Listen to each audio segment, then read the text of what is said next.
wakinya thainya mitambo-ini ya kameme kayuka mwiki Chuma tatuginya gatano Neidhani ya gushajamuka Uthoni wake roba aka Baby Two. Karibu sana mitambo-ini. Na ningetwa Gathemba Mwenyewe Mutaikinya Kingpin himself Mwago muthe. Good morning. Good to see you looking like Moroga Mereri Wahiki. Aterere Nure gata urogathio na kamwe Gaka ndetha mbari Ndaroko kumutha na kothio Njoke huna nako iratu Shajamuka Chuma tatuginya gatano mitambo-ini ya kameme kayuka mwiki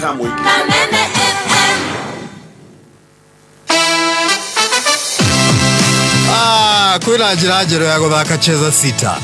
Kwĩra mani nĩũkũrigia mũno we. Na njĩra ĩno ũrathaka na ihenya makĩria ũtekũrengwo airtime yaku. We ũrauga atĩa we ndũtwĩre tũmĩmenye. Naguo ũhotani nĩ kuma ciringi 100,000 nginya ciringi 5,000,000 hau ũkarĩhwo na M-Pesa. Ũcio akĩrũhara mwega biũ kwagĩra o rĩmwe. Ĩni thaka Cheza Sita faster makĩria ũkĩhũthĩra 24224. Nĩ ũhũthũ tũma kiugo kameme kũrĩ SMS 24224 ĩkĩra M-Pesa pin yaku wĩhotanĩre mbeca hau. By Teams only. Gaming is addictive. Play responsibly. This message has been authorized by the BCLB. Kameme Weekender. Sunday no yukite tariki 21 July, His Grace Bishop Michael Onderi ni arakonyita ũgeni kanitha-inĩ wa CFF Kiambu Town. Nĩ mũthenya wa mahoya ma kunanga na kũnina roho ũrĩa ũgiragĩrĩria mũtũrĩre ũthiĩ na mbere famĩlĩ-inĩ citũ, biacara-inĩ na kwaga kũhingia kwa maũndũ marĩa marehagwo nĩ arogi na aragũri. Nĩgoka wĩtĩkĩtie tũthaithe Ngai hamwe nĩgetha tuohorithie, tũtuĩke gũteithĩka, ona kũrĩ ũguo tũrathimĩre wĩra tũgĩe na umithio na gũtherema thĩinĩ wa rĩĩtwa rĩa Jesu Kristo. Gũcokerithia Mwathani igĩrĩ mũhari wa kerĩ na wa gatatũ. Hĩndĩ ĩyo Mwathani akĩnjĩra atĩ nĩtwathiũrũrũkĩte irĩma-inĩ icio kwa ihinda rĩa kũigana tũgarũrũke twambate na rũgongo. Nĩ Sunday ĩno yũkĩte mweri 21 July kanitha-inĩ wa CFF Kiambu Town kwanjĩrĩria thaa 2 cia rũcinĩ. Kameme Weekender. Nĩ thaa 5 na ndagĩka 13. Mathaa ũkĩmenyithio nĩ bengi ya Stanbic. Angĩkorwo wĩna biacara ya gatagatĩ nĩyo medium sized, akaunti ya pamoja trader business kuma kũrĩ bengi ya Stanbic nĩyo ũrabatara gũkũria biacara yaku. Ndĩrĩ marĩhi ma o mweri, ndĩrĩ minimum operating balance na nĩ ũkuona insurance ya nginyagia 500,000. Ũhoro makĩria andĩka kiugo unlock ũtũme kũrĩ 22208.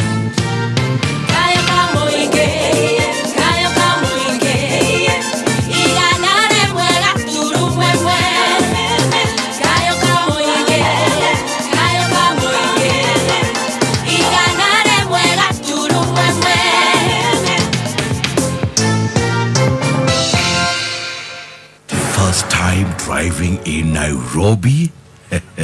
Gũkũ nĩ Kĩamatawa, mũingĩ wa andũ tiga tu. Confidence ya gũtwarithia ngari utatua wapi?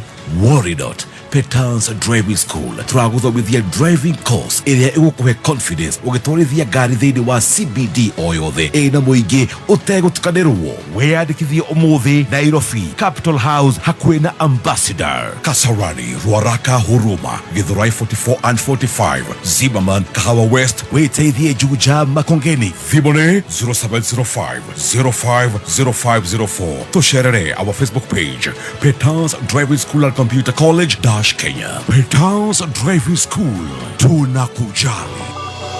Angĩkorwo nĩ ũracaria handũ ũngĩgũra mbegũ cia mboga cia kienyeji ta managu, saga na ingĩ nyingĩ na thogora mũbacĩrĩre, cera nduka-inĩ o yothe ya Tupande by 1 Acre Fund. Ũhoro makĩria ikara mitambo-inĩ ya Kameme Kayuka Mũingĩ.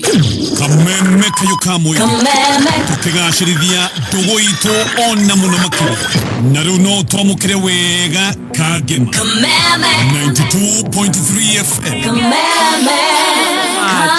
Thank you so much. Agoko nĩ gwa Kameme Kayuka Mũingĩ tũgĩthiĩ na mbere na gũcanjamũka. Nĩ ngatho mũthikĩrĩria witũ wa Kameme Kayuka Mũingĩ Kenya na kũrana Kenya.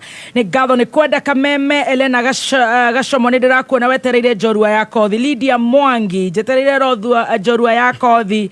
Faith Morage tuko ndani. Bibian Njoki, thank you. Ati kwani umevaa sweta inside out? Ai, wacha ukienyo bwana. Mwambie ni unfinished bwana. It's unfinished yawa. It's the newest style in town. Maneno ni ya millennials. Yes, ni millennials. Ni millennials. Wale wengine wanaitwa bebe boomer. Kayo si wade kito go kariki. Bebe boomer kana silent. Banato silent huu. Silent listener. Nani anakuja ni Modhoni? Oh my, bogwa wa elibo watu ekawe ndongethie maandamano. Bogwa tage. Mau Bangladesh. Karisu Begu. Mwagi exhauster kule Naivasha, asante sana. Akigathirwa we no uthie, thank you. Ona muhinde wa exhauster. Kwanza kuu ni kwanyu. Muthuri wetagwo Karisi. Mena muthigari wetagwo Kebira wa buruburu. Kebira ndangethie.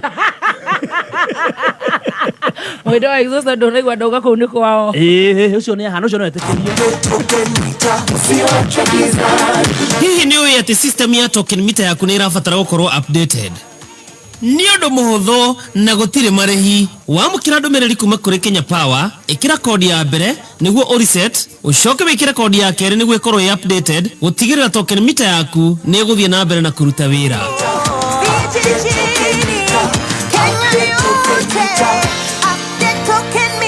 Ujumbe huu umeletwa kwako na Kenya Power. Right, Simon Karaja Moshiri. We are waiting for John Wayakothi to England, UK. Wow. Kwani ni wa Mulatha, Sparta Alcalix.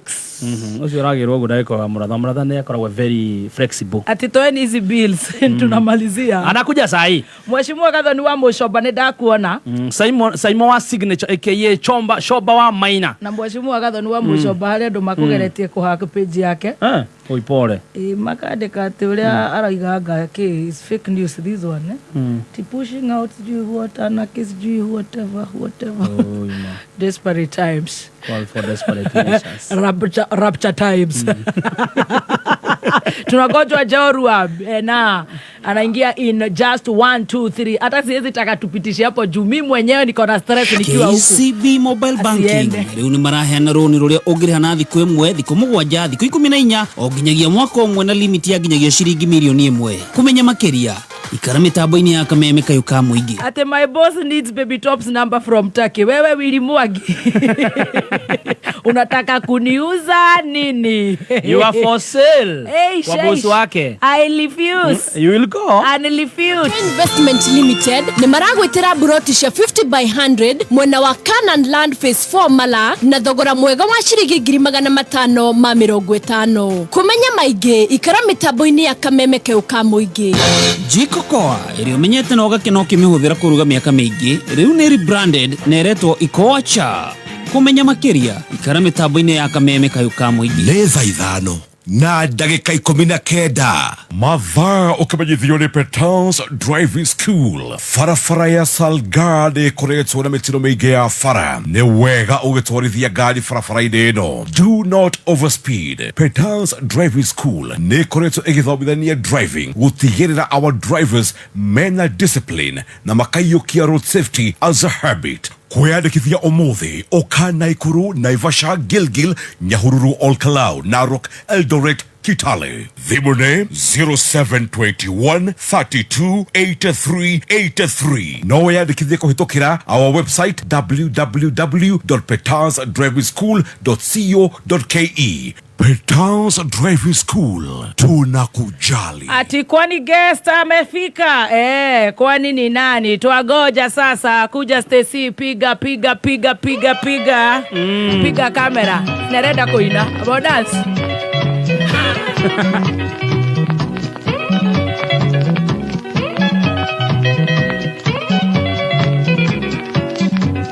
Another kanye. Wekena inekia mwana wandigwa mgendamuka. Dire vampire. Dire maitonyara taida siariro na wagekwa ni alatai. Getigona susumi toi wagakunga. Tusonera na dhena ni na ndaigana. Dire wakene munene ngamuri hana. Taire papa. Kotaide ndiso. Kotaide susu wagakunga susu wagakunga. Dire wakune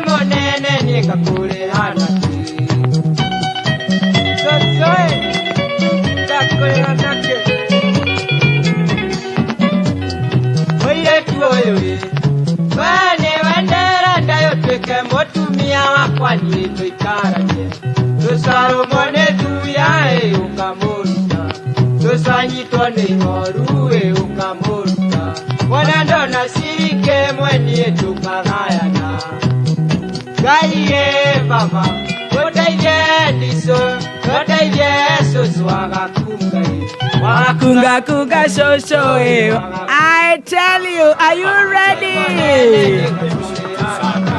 Jaul chomo ya picha manze ungejua tu Kweli jana kuliendaje aje kweli jana nilikunywaje aje kweli jana nilifanyaje aje yo wase niambie kuliendaje kweli jana kuliendaje aje kweli jana nililewaje aje kweli jana nilifanyaje aje yo wase niambie kuliendaje saa 9 kamili ndio mimi naamka na umona mifupa nikicheki mlango wangu imefunguliwa lakini kwa nyumba ndani hakuna kitu imeibiwa kujichanganya kujikanganya kweli jana ni nini mimi nilifanya hizi madent kweli nilipigwa nganya sina memory manze sina clue nakuta nimesota kwa meza tu ni mablu nakuta na jirani yangu mkamba nikienda luna msalimia bali mama kwa hasira najibu utahama mtu manu mzima unatabu ni nini nilifanya majabu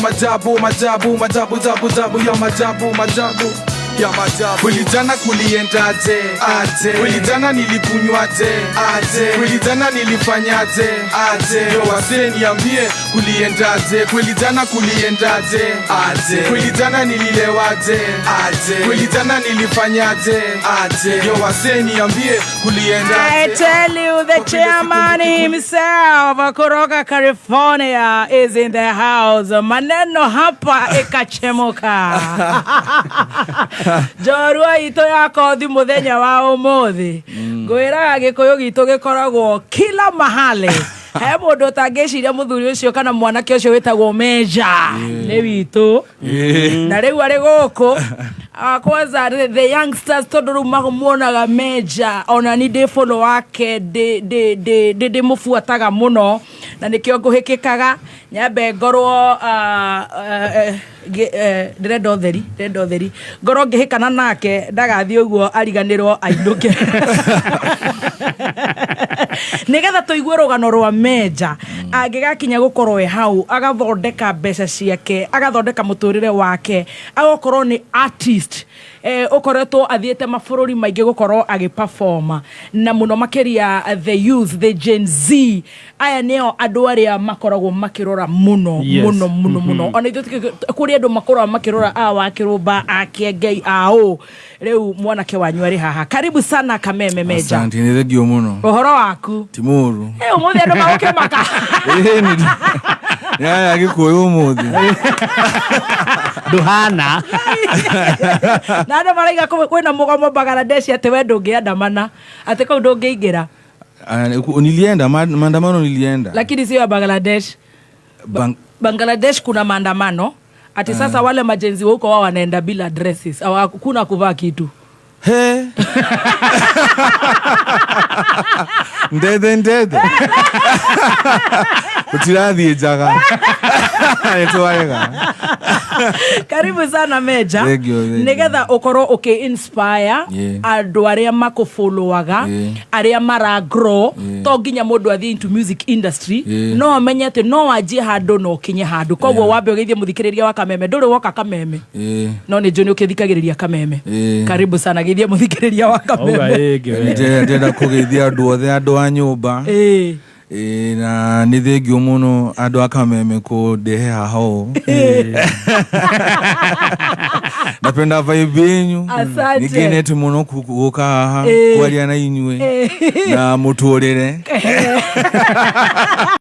changanya na shag ni sawa manze ma mixing huko magather them lakini nashukuru sana manze kuja hapa sana manze thank you muno asante tukwanjire na maretwa maku ithu tukuwe Meja majina yako kabisa haswa maretwa maku ni mariku Meja neme na mzee Munyi Munyi Hadija alafu brother yangu wa pili anaitwa Mohamed Wambogo Hadija na wewe wetagwo Meja neme Hadija uciaritwo ni mutumia wetagwo atia your mother Hadija Rehema Mumbi Hadija Kai twathire atia we twathire gukuri Hadija Rehema Mombi Mobi ari mwana wa Single Mother. Hapana, alikuwa mtoto wa Mobi na babako your father. Hey, my father ni rogano roge ne togo kukinyerera of another day ne hari tora hau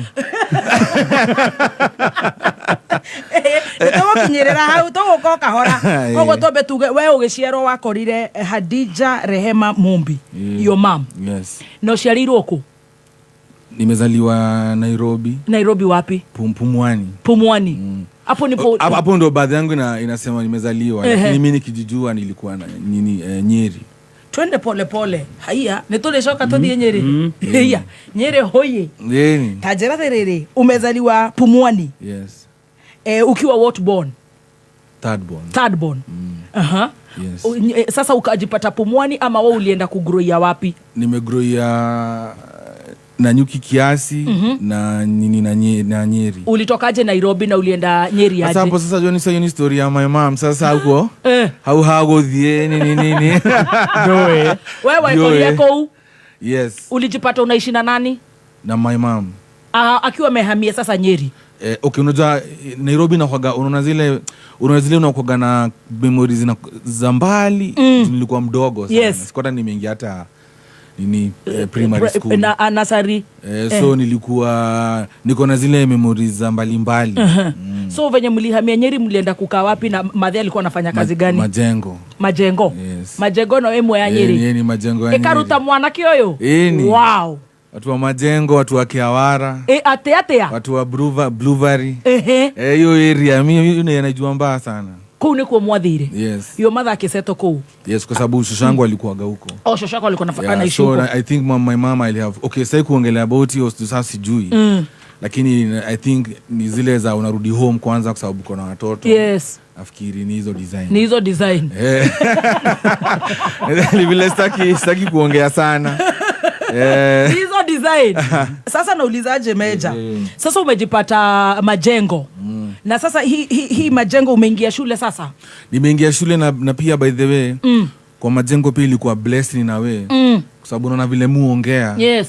Watu shukukani nimetoka Nyeri, lakini ukienda Majengo watu ongea Kiswahili. Yes. Ni Kiswahili ama Kikuyu. Uko ni Mataarabu. Alafu sijui kwa nini Majengo mingi ziko na Uswahili. Yes. So pia ina way ilikuwa poa sababu ilifanya nikabanya naongeaga vile mu.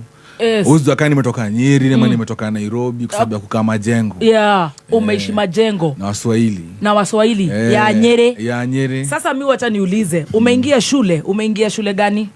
Kutoka hapo nikaenda my mom tukaenda Nanyuki. Au hujaingia shule Nyeri? Yes, sijaingia Nyeri bado. Tukaenda Nanyuki nikaingia shule inaitwa Ndorori. Etago Ndorori wewe. Iko ghetto bado, uko ni ghetto bado. Sasa bado. Ni ghetto gani ya Nanyuki? Sasa uko Nanyuki sasa. Nanyuki kwa ghetto. Ndorori primary. Beshikana na DB. Madhe sasa anafanya job gani? Alikuwa anauzaga mndengu. Hizi mbosho pale kulikuwa na stage fulani. Niki kuna stage mbili, kuna stage ya hizi za kwenda Nairobi nini na kuna stage nyingine. Yes. Town. Watu wanaenda Likie, watu wanaenda Matanya. Yes. Watu wanaenda hizo area hizo. Kama unaenda Doldol.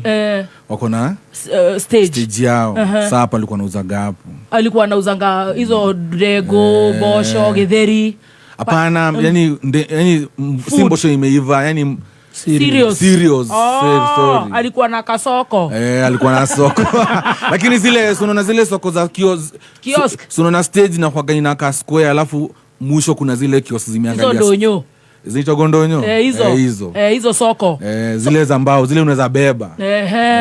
Also alikuwa anauza hizo vitu. Wow. Sasa hizo ako na watoto 3. Yes. Umeanzia Ndorori Primary School. Yeah. Utasoma?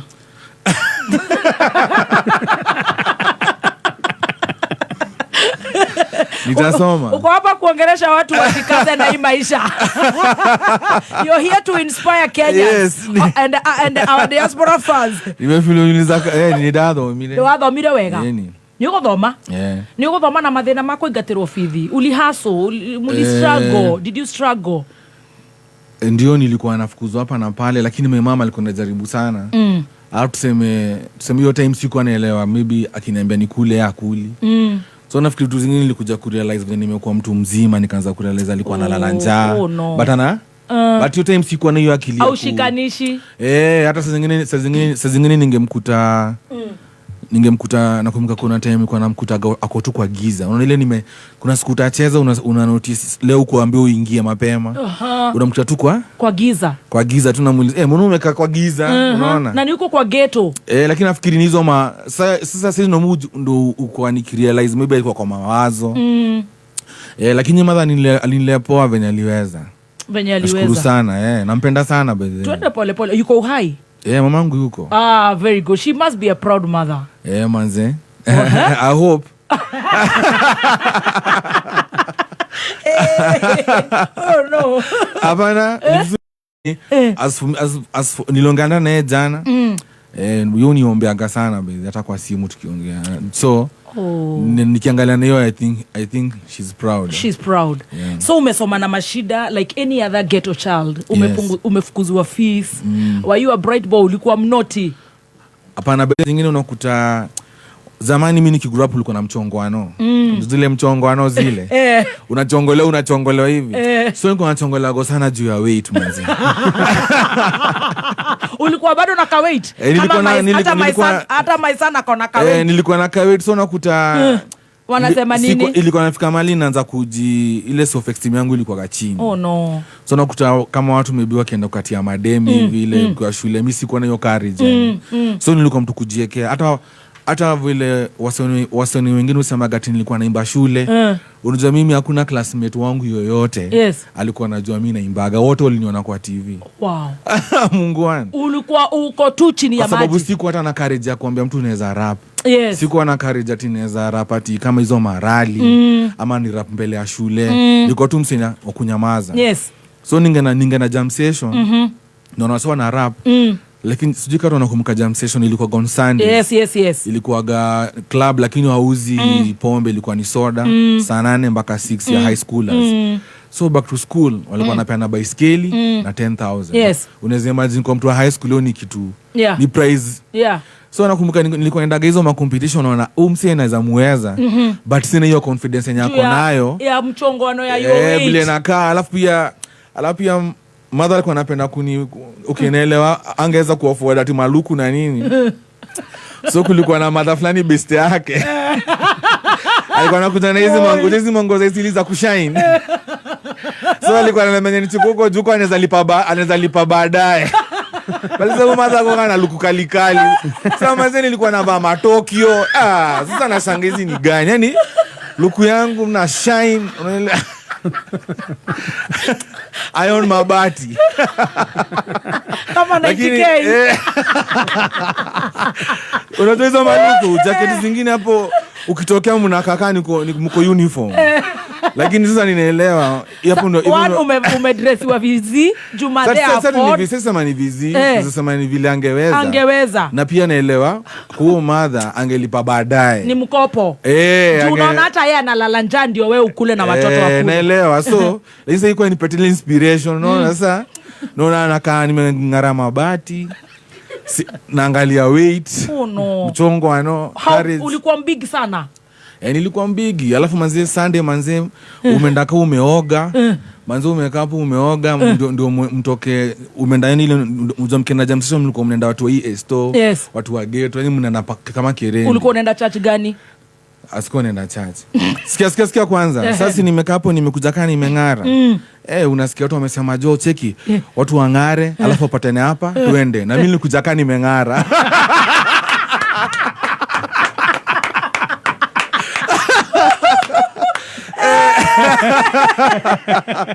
Ilikuwa ni sawa manze kumbe.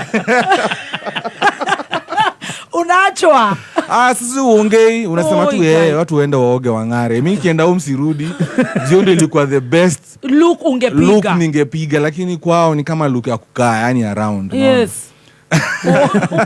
Kinya magako igwera tha. You don't know how many people are gonna change today. Yani wale watu wanasikia. Yani sisi we are daughters and sons of peasants. Yes. Story ya doa thini acio mekori ya geto ate geto teo itagwo majengo ni aumire mwanake toyu riu gutire kondu atombokaga na gutweka humiliated but he made it na tuguthie kahora. That's why he's here. Ati wewe umesimama stage na ushaoga manze uso unakuta but inawe nilikuwa ninaelewa. Nilikuwa naelewa my mom. That's why mimi nampenda sana kwa sababu kuna mtu mwingine sasa hata mimi nasema nilikuwa navaa hivyo. Kwa mtu mwingine hata hakuwa na hizo nguo. So siwezi sema ati nilikuwa vibaya sana. Umeelewa? At least anaweza kopa. You can imagine uko na stress oju una body shamiwa na wewe unasema hata madhako hakuwa nakula. Ndio nyinyi msilale njaa. Lakini time sikuwa ninajua. Sikuwa ninajua. Lile saa baadaye unaanza kuwa ukikua unaanza kurealize moments kadhaa. Lakini mimi by the body yangu lakini nilikuja nikapata confidence vile niliingia high school. So umemaliza primary. Na kusoma na kufukuzwa fees kidogo na hizo stress za kuvaa na nini. Hapo mnaenda church at all? Uja home sino Islamu. But uko ghetto hakuna mosque. Kunayo but sisi mati mimi si kama bro zangu ni watu wa church inakombaka nile sijida. Uja mtu anaswali sana na kwa kale ka sport ujika ushaiona. Ni kuswali sana. So bro wangu ni watu wa mosque. Wa mosque. Mimi sitaki kuclaim hivyo kwa sababu sasa unaona sasa mimi. Wewe ukwenda. Nilikuwa naenda bado si kama wao. So wewe ni Muislamu? Mimi ni Muislamu. Na wewe uenda mosque sao now currently? Mara moja. Ili niongee ukweli. Wow. Sasa did you perform class 8 na hizi ma stress zote umepitia? Nikatoka hapo nikaingia na Rumoro. Adwana Rumoro. Unawetilona Rumoro Boys? Na Rumoro Boys.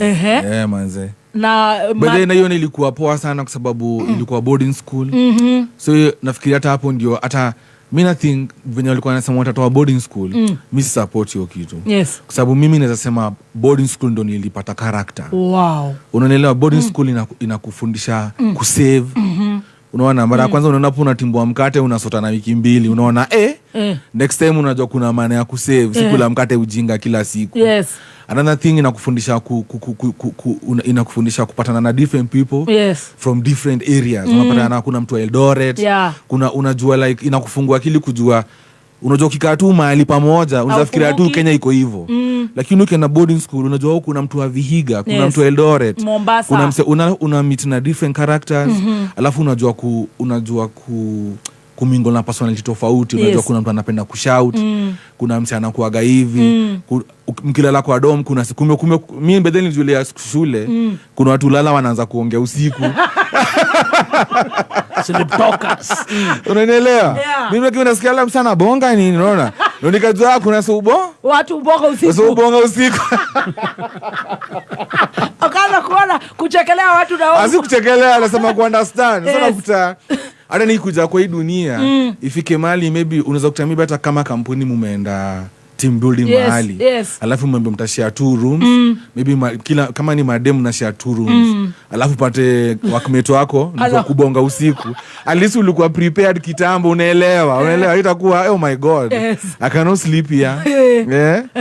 So nasema na pia kuelewa nini self hygiene vitu mingi. Yaani anasema tu discipline. Ulijipenda? Nilijipenda mbaya manze. Hakuna mtu alikubody shame? Hakuna mtu so haiku stop lakini nafikiri ilifika mahali nikakuwa hata siwezi explain. Uliweza kuabsorb. Ilikaa mtu. Yaani ilikaa mtu nikakuwa na confidence nyingine mbaya sana. Wow. So ulipata confidence ukiwa high school? Manze nikakuwa mbaya manze unakuja unaniambia juu na kaja na mimi nakurushia moja unaenda home kulia. Ushaipiga kona mbaya unakumbuka kona mbaya manze. Confidence mwenye lingia. Mimi sasa uwezi niambia kitu. Ati kitambi nini? Mimi ndakurushia moja uende home. Right. Unanielewa? Na still toka hapi. Lakini pia naweza sema hivi, naweza sema I hope lakini sasa I don't think tuko the same. Yes. Kuna mtu kama mimi mwenye maybe hakuweza kutoka kwa hiyo shell. Kunaweza kuwa tu hawezi. Ndio nasema I think pia kwa education system kunafaa kukua. Una vile kuna hogana PE. Yes. Uko tuna subject fulani na kufundisha watu kukua na ile self esteem yako iko juu, vile umeumbwa. Kuna mtu mwingine pia tu ana feel, kuna mtu mwingine mkonda kabisa. Kuna mtu mwingine tena ametoka ghetto lakini amepata sponsorship, ameenda Riara. Yes. Unaona kwa sababu ni mclever. But unakuta saa amepata anakulaga mabaga nini, ndio kwa ile sponsorship. But hakuna mtu amemprepare psychological kukua ready kumingo na watu hajaiona kwa maisha yake. True. Kuna watu wako hivyo pia. Umepata scholarship, umejipata kwa shule international school iko juu, hakuna mtu amekuprepare. Huwezi manage. So nasema kuna faa kuwa na kitu kaa hiyo inakuprepare mentally. Like utapata na watu wako hivi, umekuja kusoma, usishtuke. Unanielewa? So pia hata kwa shule pia kuna faa kuwa na vitu kaa hizo. Guidance and counseling psychology. Kama una feel maybe kuna msemo mwingine maybe ana feeligi. Si lazima tukue body wise, inaweza kuwa ni body wise. Shortness. Inaweza kuwa blackness. Yes. Unaangalia Stacy. Unaangalia Stacy. Miguu zimehang. But that is very serious. People are very careless. Yeah, true.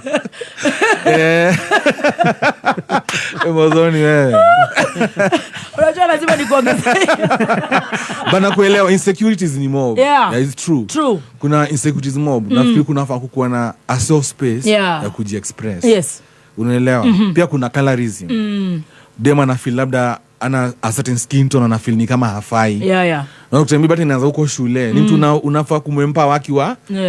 Anafaa kuwa na a safe space ya kuexpress vile ana feel. But mimi sikuwa na, mimi nafikiri tu ni Mungu tu alikuwa tu iliniingia tu. Alafu nikakuwa na confidence. Ulisoma madhe hata hustle nikamaliza form 4. Hakuna hustle za fees. Zilikuwa nazo lakini sasa hiyo time my mama alikuwa kuna chama madha alikuwa ameingia kutoka nikiwa primary. Chama. Wow, hiyo chama mpaka leo by the way iko. Hiyo chama by the way pia naweza sema imesaidia my mom sana. Kwa sababu ilianza kama sasa ni kubwa, yani wanapatana kwa hall. So kwa hiyo chama wakaanzaga vitu poultry farming. Waneka makuku kwa Muiga, wanashikana kama wamama.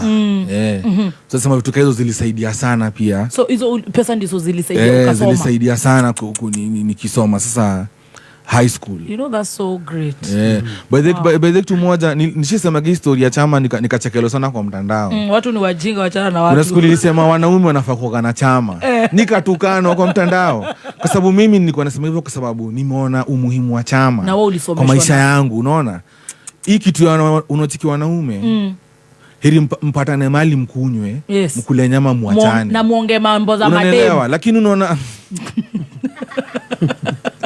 na muonge mambo za madenge. Lakini unaona madem wanaanzaga na hiyo chama. True. Munele na hiyo chama unakutaga na that's unaona madem ni hado wakikwama. Yes. Kwa sababu kuna hiyo communion. Alafu nilikuwa nasema hivyo, nilikuwa sema wanaume wanafaa hii ego ya watu, wewe ni mwanaume utoe. Maringo ya man. Mnashikana wanaume wale mko mabeste kama 5, shikaneni. Fungueni chama. True. Pia sile kabla chama useme kama chama leo iko kwa nyumba ya fulani. Kabla chama ianze unajua kuna ile kuongea. Utasema about stress unapitia na bibi yako. Ni kama ndio ni chama lakini pia unaweza toa stress. Una vent. Kwa sababu kuna ile communionship. But saa men hawanaga hiyo.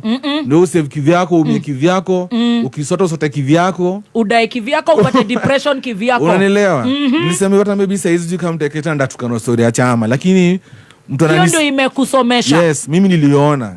Ndio nikianza haingeweza nisomesha. But unaona waliendelea nayo wakaendelea nao wakaanza hiyo maneno ya poultry farming. Kidogo wanaenda wanachukua shamba hata kama ni wapi wanagawana. Unanielewa? Pole tu. So inaweza kuwa maybe he makes sense hizi lakini mtu ananisikia na kona akili. Tengenezeni chama. Ita make sense baadaye. Hata kasi sana. I love that. Uliperform high school? Man. I know unaweza to inspire. Unajua man. By the way, this is the right person kuongelesha sasa akina Ryan. Akina Wayne. Uliperform na hizo hustle zote. Niliperform, nilikuwa mid hapo. Mid performer ni gani? Watu wasi. Katikati. But ulikuwa una rap shule? Nakwambia bado sikuwa nio. So sasa shule sasa ilikuwa hivi. Tulikuwa na dorm lakini zimedivide into cubes. Sasa kwa cube yetu, watu walikuwa kwa cube yetu walikuwa wanajua nilikuwa naimba. So Friday, Saturday watu wakienda kulikuwa na watu wanapewa radio kwa hall na watu wengine wamewekea TV. So watu wakishaina enter, mimi nilikuwa nabaki entertainment. Omote mwanake odereda ariri agency. So ndocio nio me hari ya turenda guthara. Acio nicio ciana turenda guthara. Aciaria bai moikare na hau roja. Ni mugukacha plate. Hera radio. Man, so watu wakienda enter, wengine wameenda kuna Mbulu, wengine wameenda kusikiza Mbulu. Nimepotea TV. Station rather kiekera komenyaga. Okay, TV na radio so enter inakuaga system. Yes. So mimi nimebaki, tulikuwa nabaki kwa dom, kwa QB yetu. The only person alionipata wa administration ilikuwa ni principal usiku. Sabe sasa alikuwa anapiga box. Box ndio ilikuwa instrumental. So mimi na rap ile verse nimeandika hiyo wiki. So siku moja kumbe principal alitupata tukirap. Akaniambia unafanya poa sana, mbona usirapie watu hata kwa assembly? Nikamwambia siko ready. But high school yangu yote sikuwa imba mbele ya watu. Wow. That's why nasema watu wengi hakuna mtu yote alisoma na mimi anasema huko nje ati imejali kwa naimba shule. Ni uongo. Lakini they just watu tulikuwa nao kwa cube na ni kama watu 5. Hao ndio walikuwa wanajua naimba. Bado huko na courage? Sikuwa na courage bado. Hiyo confidence ya kumemelea watu sikuwa nayo. Wow. Nilikuwa na realize nikimbia mtu, sema kama nikimbia mtu mpya lazima nikwame. So nilikuwa nasema kana kwa maana mtu mwenye naimbia saa hii na assembly. Wow. Yeah, so nilikuja kupata confidence baadaye. Ulikuwa were you active in sports shule? Yeah, nilikuwa napenda bake sana. Lakini hata ilikuwa tu nilipenda bake juu huko ndio sikuwa na monolaiziwa. Wewe kulikuwa kunoma we. Sawa, nilitisi watu wa bake hawana monolization. So nafikiri by default ukajipata huko kwa sababu huko ilikuwa safe space. Ilikuwa ni kwa wase wenye hakuna nashughulika na wewe. Nobody cares. So umemaliza. Yes. Na umepata C yako. Ukiwa high school unajua kuna career, unasikia kwenda kufanya courses gani? So mimi manze, mimi napenda archaeology sana manze. Mimi napenda stories za kwenda ati kuna maybe umesoma kwa vitabu, kuna mali community fulani ilikuwa inakaa, mnaenda mnachimba, mnatafuta bones, mnatafuta hizo vitu walikuwa wanatumia. Mimi napenda history sana. History. So archaeology ni part of history bado. Unaona Mtafute mahedeshi madeda nike madhi. Vitu mimi kwangu hizo ni vitu amazing. Like nikipata tuseme upate item fulani utakuwa unatumia nyuma, like kulikuwa na binadamu before wewe. So zilikuwa zinani blow mind sana hizo vitu kai hizo. History na archaeology. But sasa hapo niliingia ukamaliza. Vile niliingia sasa nimemaliza. Hapo ndo mama anaanza kupata shida za health. Oh no. Aseka kuwa hata ni ngumu yuko pursue anything beyond that. Anything.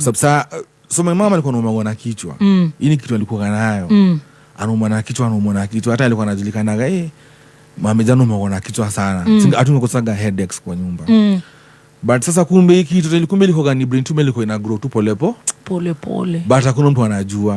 So nikimaliza high school ndo ilikuwa ilizidi. Aka lose memory. Ilikuwa noma sana. Sapo ndo ikabidi sasa hauwezi soma. Vitu zikakuwa real sasa. Wow. Sasa real ndio tunaingia. Sasa real was chilling. Yes. Sasa umemaliza high school, meja. Umeperform na ungetaka kwenda kufanya kupasu your course hizo stories za history. Wow. Lakini sasa ni hivyo. So utarudi ghetto? Manze sasa mkoro kwa sababu jamii mimi nilikuwa nategemea madha.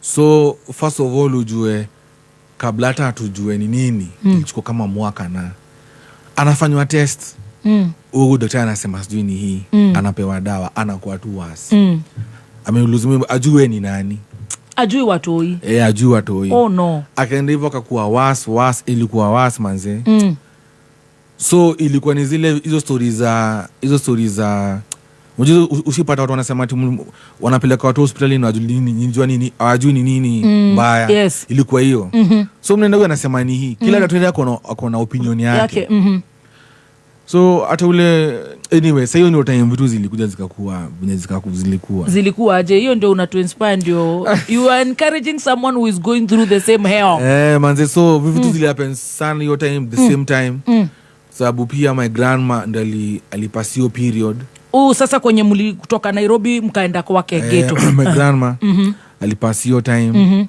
so kupass pale ilikuwa noma sana so pia my grandma alikuwa anasaidia in a way yeah. So ikakuwa ndio yani sasa mimi hakuna mtu like wa kutegemea mtu kutegemea hakuna kwa kwenda yes because it's either your moms or your shoshos yes vitu zikaenda hivyo ziliendaje meja manze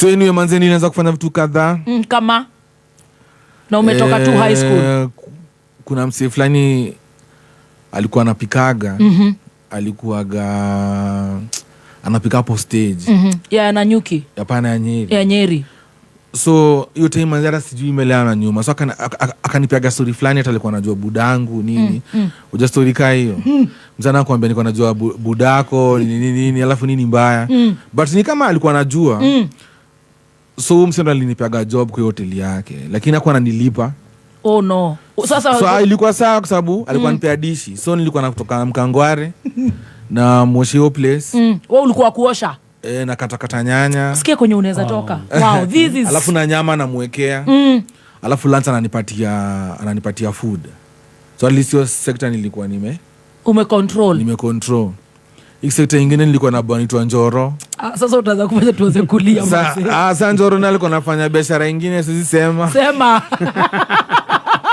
lipua hiyo ni kutu inspire sasa lipua sasa tu unajua sasa unatusaidia ndio usaidia wale mavijana wako ghetto kama Makayole huko kwetu pia Nyandarua kuna mageto Nyahururu ne Koreso weto ya afio you are encouraging people huyu Njoro na yeye sasa alikuwa gatua pia alikuwa mori wangu baadaye alikuwa anapenda sana Rich Spice hata leo nikisinza Rich Spice namkumbukaga alikuwa na yeye anapiga Njoro naye alikuwa gatua mori wangu sana so ungekuwa ghetto unataka mmea ulikuwa unajua mmea ni ya Njoro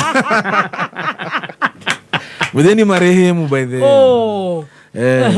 so na ukaanza kuuza so watu unajua alikuwa kumbe alishikwa na TB alikuwa anakohoa sana so alikuwa anashindwa alafu unajua ukiuza mmea hakuna ati off day usiku na mchana so usiku ikabidi mimi nilikuwa namuuzia mmea usiku ndio hivyo nilianza kula jaba by the for the first time Jua kanambia mazo kulaga iwe utalala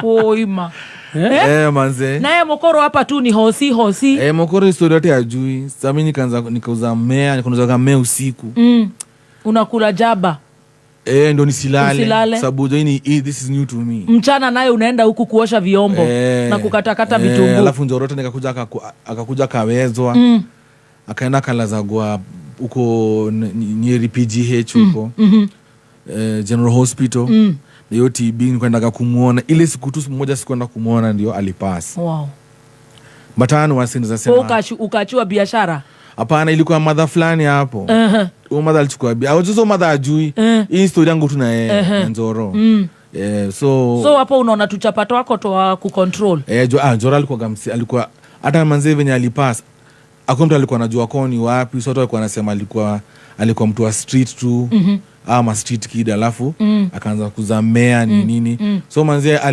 tulimzika kama like jamii ya ghetto yani yes. Hakuna watu wao waliwahi kutokea bara alikuwa msero safi sana manze manze kana unakiwa binguni jo alinisaidia sana ukijana so wewe ukaendelea kuosha vyombo zako na huyu mtu anakuambia najua budako ulipasu hiyo story ama alikuwa siku manze wote mnafikiria maneno kupasua mnafikiri unatoboa manze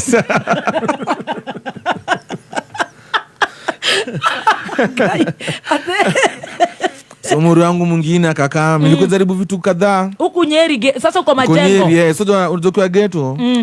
Gito niza kuambia hivi, hakuna kazi moja. Mtu anaweza kuja hivi akwambia pia kwa na burungo fulani anataka kuuza. Unacheki, unakuwa tena broker. Sasa Morio mwingine unakuta hiyo siku umekuwa broker. Yaani siku ni vile inakaa. Leo inaweza kuwa nauza hii, kesho niko saidi.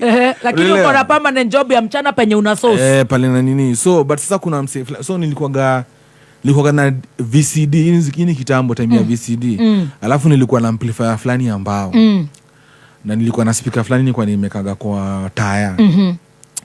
So msemina akaniambia manzeni nilikuwa nimeenda na Rumoro. Awasi hawajuzi ile njugu, hawajuzi ile njugu za kusamagana za kutana jaba.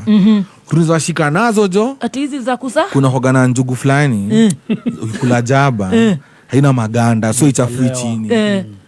So hawakuwa wameona njugu kaa hizo. Yenye alikuwa shapiga surveillance yake. Hizi ni peanut, njugu karanga. Njugu zingine za jaba, yani zingine hapo. Umenotice naangalia na mdomo. Akanambia manzetu nitashika kwa sababu so sisi tuko tuuze njugu na magunia. So akanambia gunia moja ni 15. Utatoa wapi do? Sasa nikauza ile amplifier na VCD na ile speaker. Alafu naye akauza zake, tukanunua sufuria, kichungi na tukanunua jiko na gunia moja ya njugu. Tukaingia kwa gari tukaenda Rumoro. Hatujui tunaenda kukaa wapi ama nini, tukafika na Rumoro. Kufika na Rumoro manze, kufika na Rumoro tukaenda base ya Keg. Tulijua hapo tutapata maansa huko. Kwenda base ya Keg tukamza manze, tukatafuta kija nini. Tukapata kija fulani ya so 3. Ndio kija mpaka leo kena Rumoro nikipita hapo muiona. Ejebu molewa. Kija fulani ambao tukinga na Rumoro ni alright, unaweza iona hapo. So tukena hapo tukapata kija. Anake ni murathikiriria. Tondu acio ni ndirenda muthikiririe. Elizabeth Karayo hau. Karayo sana join. Acio ni turarora umuthi. Turarora our youths. Media kiria mena kio imagine. Those are our target audience today. Mkaingia na Rumoro kija ni ya so 3. So 3. Siku ya kwanza manzo tukapigwa na Njeve manze. Njeve ya Kieni. Ina tulipigwa pole baridi. Iniingia katikati ya mbao manze, unasikia upepo inapiga kama firimbi. Mko na bed? Usisikia upepo saa 8. Hatuna bed. Tumelala ile carton. Ate? So unajua ile baridi inapita kwa ile menya mbao, hata kulala hiyo siku. Ati inapiga wiso? Inapiga wiso. Tukaambia huku ni Kieni mtu wangu. Tukanunua magazeti, alafu tukapigilia kwa zile mambao ndio ipunguze hiyo upepo. Tukaanza kupika njugu. Mkatafuta makaa. Tukaanza kupika njugu. Basi sasa watu wako wanaamini njugu zetu. So mtu hataki kubae. So tukaona Adwana Rumoro, we are coming for you. Sasa tukaona jua to doubt. Tukaona sasa tunaambia mtu tutakupatia uuze. Ukiuza utachukua kati yako hapa. Nyasi tupatie do. Tunakupatia njugu yani. Hivyo kaanza kushika. Ala. Manze tulikuwa nauza kaa gunia 2. Manze tulikuwa nauza do. Basi Morio yangu manze tena akaanza tu tusema tu maneno ya maisha. Nikaanza kunotice gunia inaenda kipungua, sasa tunapika. Juu mimi nilimwambia kudeal na finances juna naogopa. Unataka jikoni. Wewe ni chef. Wewe ni kukaranga. Wewe ni kukaranga. Morio. Achangarawe. Tukifunga pale na kando, lakini ilikuwa poa. So anyway busy ilikuja kaanguka. Morio alianza kuiba. Ndogogi utu hapa na pale.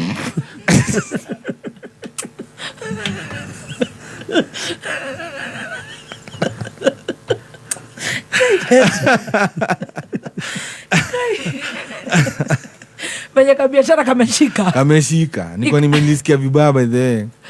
So tukarudi Nyeri sasa tena sina Geto form. Tena. Nikapata na besi yangu to Kimiti. Shikilia kwa Kimiti. Tusome news tukirudi. My God. Kimiti. No igwa uri andu mama koraihu. Imagine. Tikaga kuona mundu guku ukamuorota. Orere mambia kugacira one ambia ndogogio. Ina kuma muciĩ munene wa Kenya Nairobi ni mohoro ma Kameme Kayuka Muigi. Wanjeri ameweza kufanyiwa upasuaji ambapo marisasi 3 imeweza kutolewa katika mwili wake, na tukihota kumenya kana mundu ucio uraikirie rithathi iyo irahurire Wanjeri kana ni akoerwo hatua. Sisi kama female journalist tunasema tunataka huyo polisi atolewe leo. Tunataka kumuona, we want to see his face. Watu innocent wanauawa bure. Serikali inafaa iangalie maneno bwana. Ukikuja kuandamana si kuharibu mali yetu. Sisi si Ruto, angalieni Ruto lakini si kuharibu biashara zetu. Oma, uigirireku no shaba. Arimi a kahua githĩ-inĩ kĩa Wanjengi nĩ matabanĩtie mũrũrũngano magĩtetia marĩhi, na mũrutwo wa Form 1 Kayole Naivasha nĩerekanĩte kwĩyũraga. Nĩ ngatho nĩ gũkorwo rĩ mĩtambo-inĩ ya Kameme Kayuka Muigi, na nĩ mwĩhoko wakwa ũrĩ mwega. Maya nĩ mohoro ma thaa thita cia mĩaraho. Niĩ njĩtagwo Wangũi wa Ndirango. Arimi arĩa mendagia kahua kao gĩthĩ-inĩ kĩa Wanjengi mwena wa Kĩharũ kũu nĩ kaunti-inĩ ya Murang'a nĩ matabanĩtie mũrũrũngano magĩũkĩrĩra ũrũgamĩrĩri wa gĩthĩi kĩu nĩ ũndũ wa kũmahe marĩhi maita merĩ ma kahua karĩa mendetie. Marekũĩra atĩ ũndũ ũcio ũtabanĩtio na mĩthingi ya gũtwarithia na mbere ciĩko cia ngukumio, na rĩu marenda ũthuthuria ũtabanio na atongoria acio meyeherie iturwa-inĩ. Mwandĩki witũ wa mohoro George Kimani nĩwe wĩna riboti ĩyo. Magana marĩmi arĩa mendagia kahua kao gĩthĩ-inĩ kĩa Wanjengi kĩrĩa kĩ wodi-inĩ ya Wangũ matabanĩtie mũrũrũngano ũyũ kuma Wanjengi nginya taũni ya Karuri.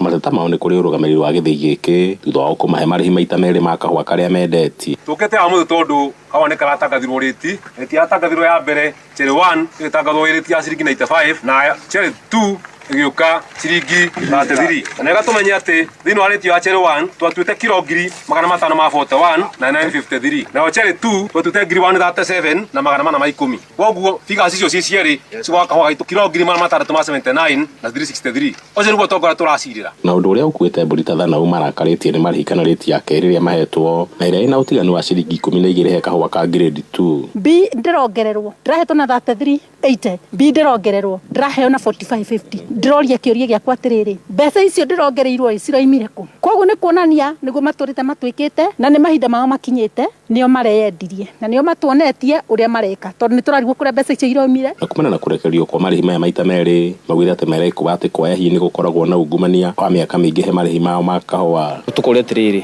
tondũ Cherry 2 ĩrarĩ na ciringi 33 ĩcokerwo ngoro 45 rĩ, ciringi ici 12 cirongererwo nĩ ciũke 45 rĩ, ciraumire kũ na cirarĩ nau na intention ya gũkorwo cigĩtwo yarĩ kĩ kaĩ nĩ gũgĩthiaga. Na nĩkĩo ngũthiĩte maandamano nĩgetha manjĩre kũrĩa mbeca ciakwa icio ciroimire na manenge icio ingĩ ningĩ mena. Rĩu nĩ morĩte ministry athothĩte kũingĩrĩra ũndũ ũyũ kũrĩa ningĩ maroria ũrũgamĩrĩri wa gĩthĩ gĩkĩ kweheria na mathure atongoria angĩ erũ. Rĩtio ũguo cenjetio kwetwo 1.7 million cikeherio namba Cherry 1 1.7 million cigekĩrwo Cherry 2 1.7 million rĩ cietũkĩte ta mathabu-inĩ ma mũndũ.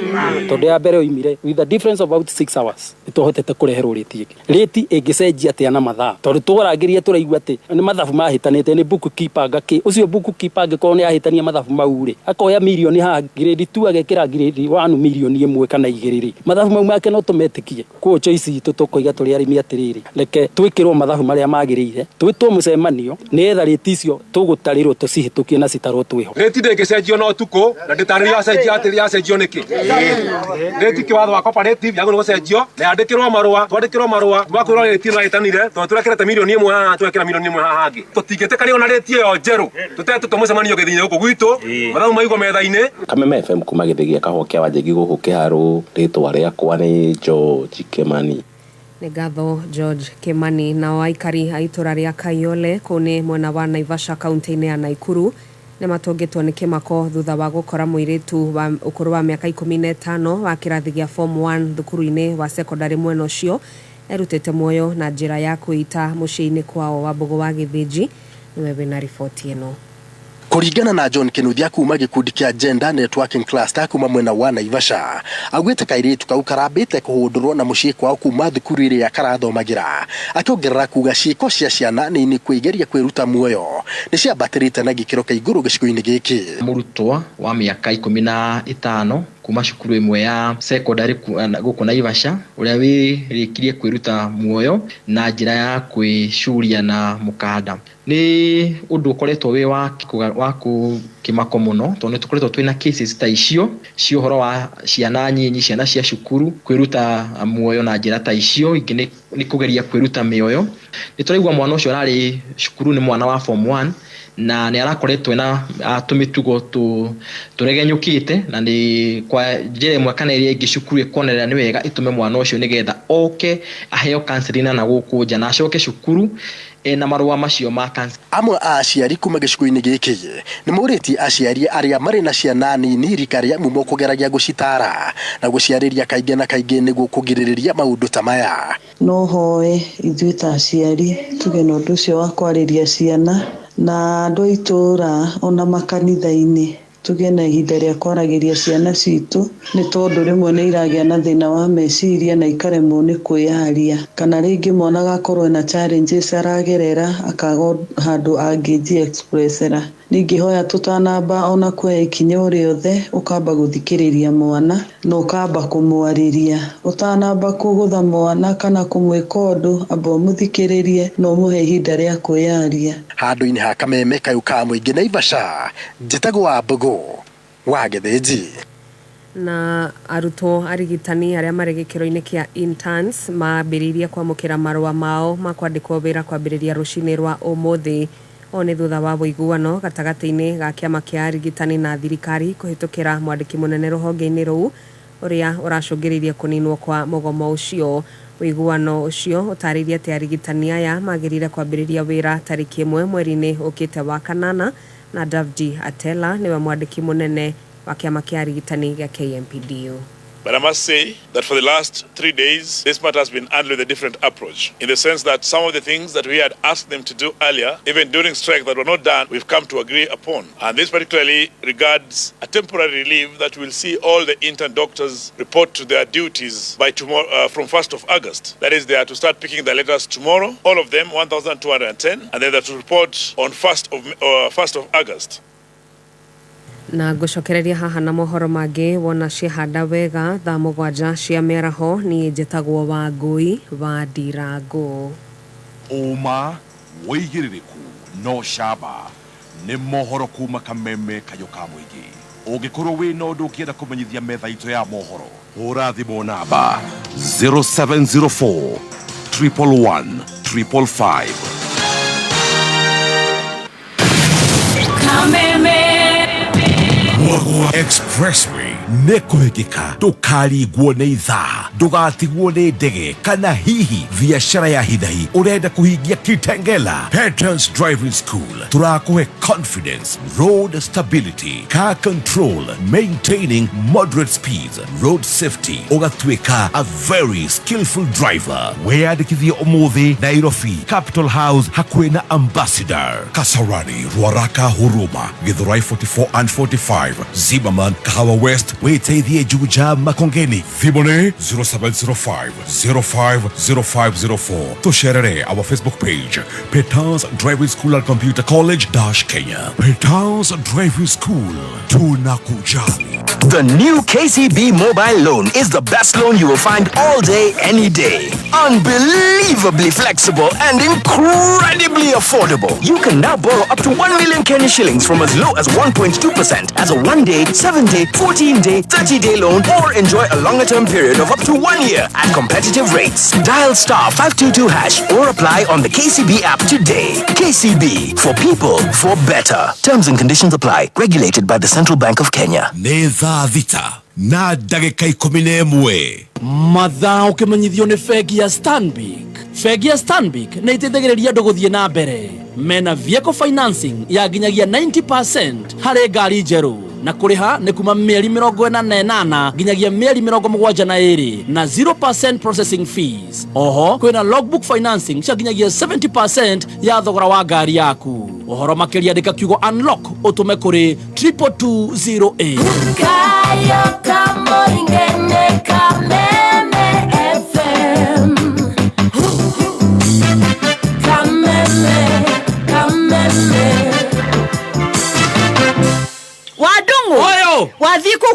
gunia kinene uguo aya ne managu na sagada twara thoko kai wendagia managu thiku ici ni ndagurire mbego kuma kuria gwa tupande na ni ciringi 50 tu ngecihanda kimera kihituku na kai cibataraga ihinda rigana atia gukura managu thoroko saga cikuraga na wiki 5 nginya wiki 8 no ucio ne nduka-ini o yothe ya Tupande by 1 Acre Fund mbego ni certified cia gikiro kia iguru igakuhe magetha mega na oho ni mahea mundu mataro nigetha warima ukauma na maumirira mega kumenya makiri horo wegie kurima managu thoroko na saga cera nduka-ini ri hakuhi nawe ya Tupande by 1 Acre Fund wari na mutaaramu wa Tupande kana uhure thimo 0800 723 355 Tupande, together we rise.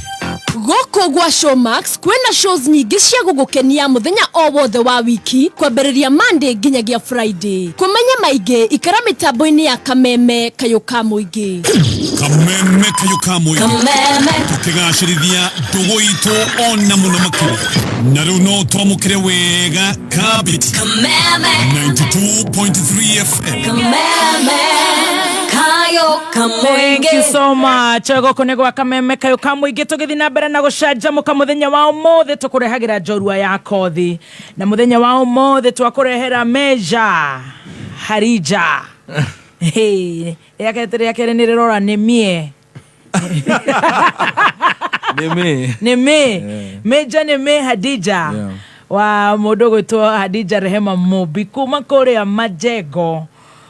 Kihumo gĩake nĩ kuma kũrĩa Majengo ya kũrĩa mwena wa Nyeri na reke ngwĩre nĩ ũrathikĩrĩrio mũno agĩkorwo Bishop Michael Wanderi wa CFF nĩ arabuata arabuatĩrwo nĩ arathikĩrĩria nenda gũtuĩka inspired no arute rĩrĩ sermon ya Sunday Rwathi wa Jeni nĩ ndakuona former PPO Kebushi araiga mitambo-ini thank you Larry Jones no aratũtarĩria kothi ĩyo Meja endaga gũkorwo agĩthoma nĩ atũtarĩria ũrĩa yoiga the study of activity through recovery and analysis tigana nayo that one Jose As thank you so much Wakifia Edward Gathito wito thank you Botenjogu anasema salimia Okonkwo mwenyewe Me Elizabeth Kangethe ni arakũgeithia kũrĩa gwĩtagwo UK na rajera asani yake DJ Ken magwetereire muno anasema ati Meja is coming to UK next week for Kenyans in the Park event na tuletee uga ya ugari tunamgojea wow yes tukagũtũma oyo mũroiga nĩ arahũrwo nĩ heho na rumoro nyũmba ĩrahuha mĩrũri no arathie UK Kenyans in the Park event na wetereirwo muno mafanzo wako wa UK wanakusikiza nashukuru sana manze wanakugoja unaenda lini nenda Thursday ni 28 show yenyewe ni 28 on Sunday lakini natoka 26 unatoka 26 no you thought wewe kiugaga hau the 26 your show is on Sunday Kenyans in the Park in the UK wow congratulations asante manze na uringi uko tu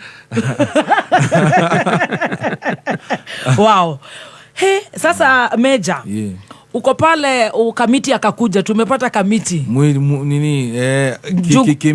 kimiti biashara yetu ya njugu imefirisika